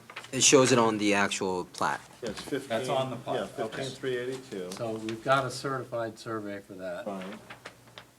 That's 22.9% for that house coverage. 30. Actually, there's one issue. It's referencing 15,392, but it's actually 15,382. Okay. So it's a 10, yeah. I use the 382, but with the house, 382 it's times- covering 3,500 square feet. So, That's 22.9%. so with the conditions, that should give me more than enough. That should absolutely Yeah. give more than enough. Then I'm fine with that. I'm So fine you're, with that. you're talking about at 35%, your impervious surface is 5,383.7. And again, minus 6743. You'd have to take off 1,360 square feet. Impervious, Almost with the driveway and the 13. third garage. You almost got it in the driveway and then the third garage. Yeah. That's right. Driveway and the front walkway, where's the front? Okay, the driveway and the front walkway is easy to make that impervious. That's 1,380. So Right. here's what I would suggest, That Mr. would do Moore, it. is. Yes, please.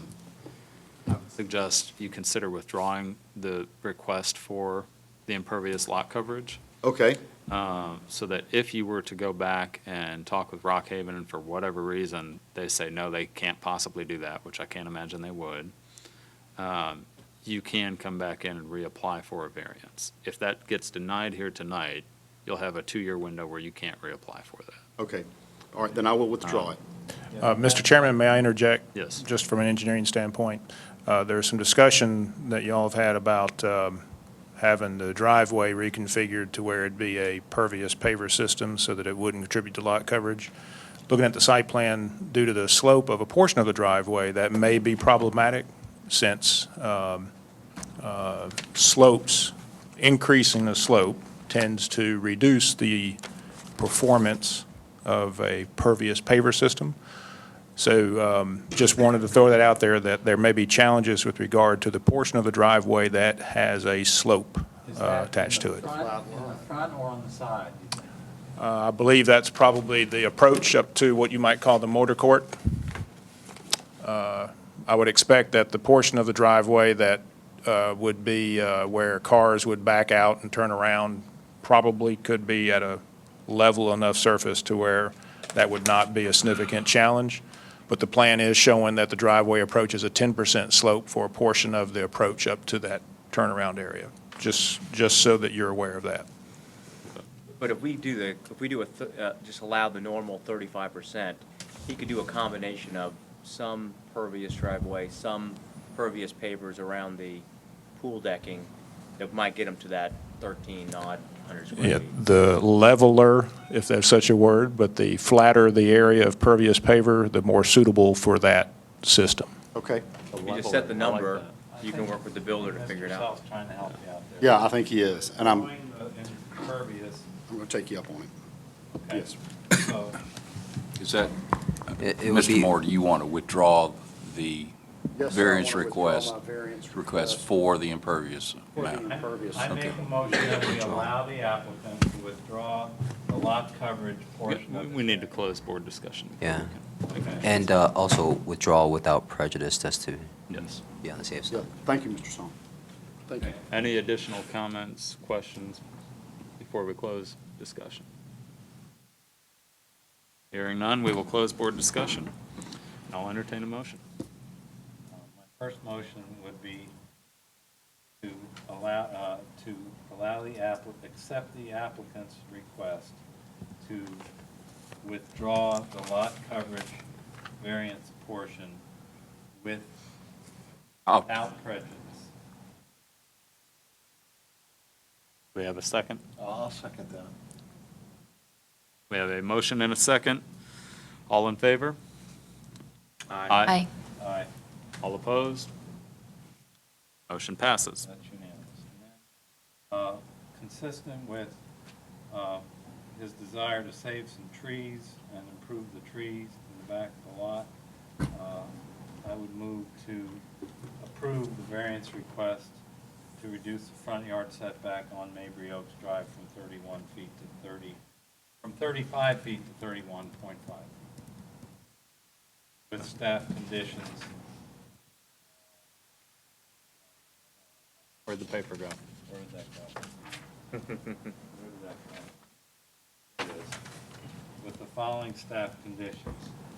Development of the lot shall occur in accordance with all the other setback reductions which have previously been approved by DeKalb County, and that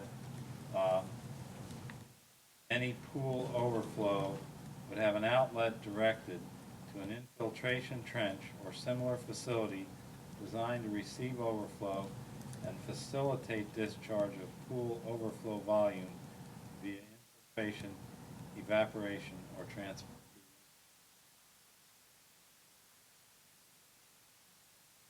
We have a motion. Do we have a second?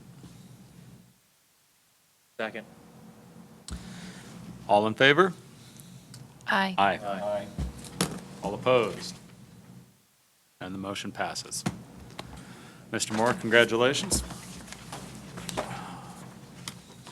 All right, and with that, we can move to adjourn. Somebody move to adjourn? Move to adjourn. Too early. Would somebody like to move to Motion to adjourn? adjourn. Do we have a second to adjourn? Second. Thank you. All in favor? Aye. Aye.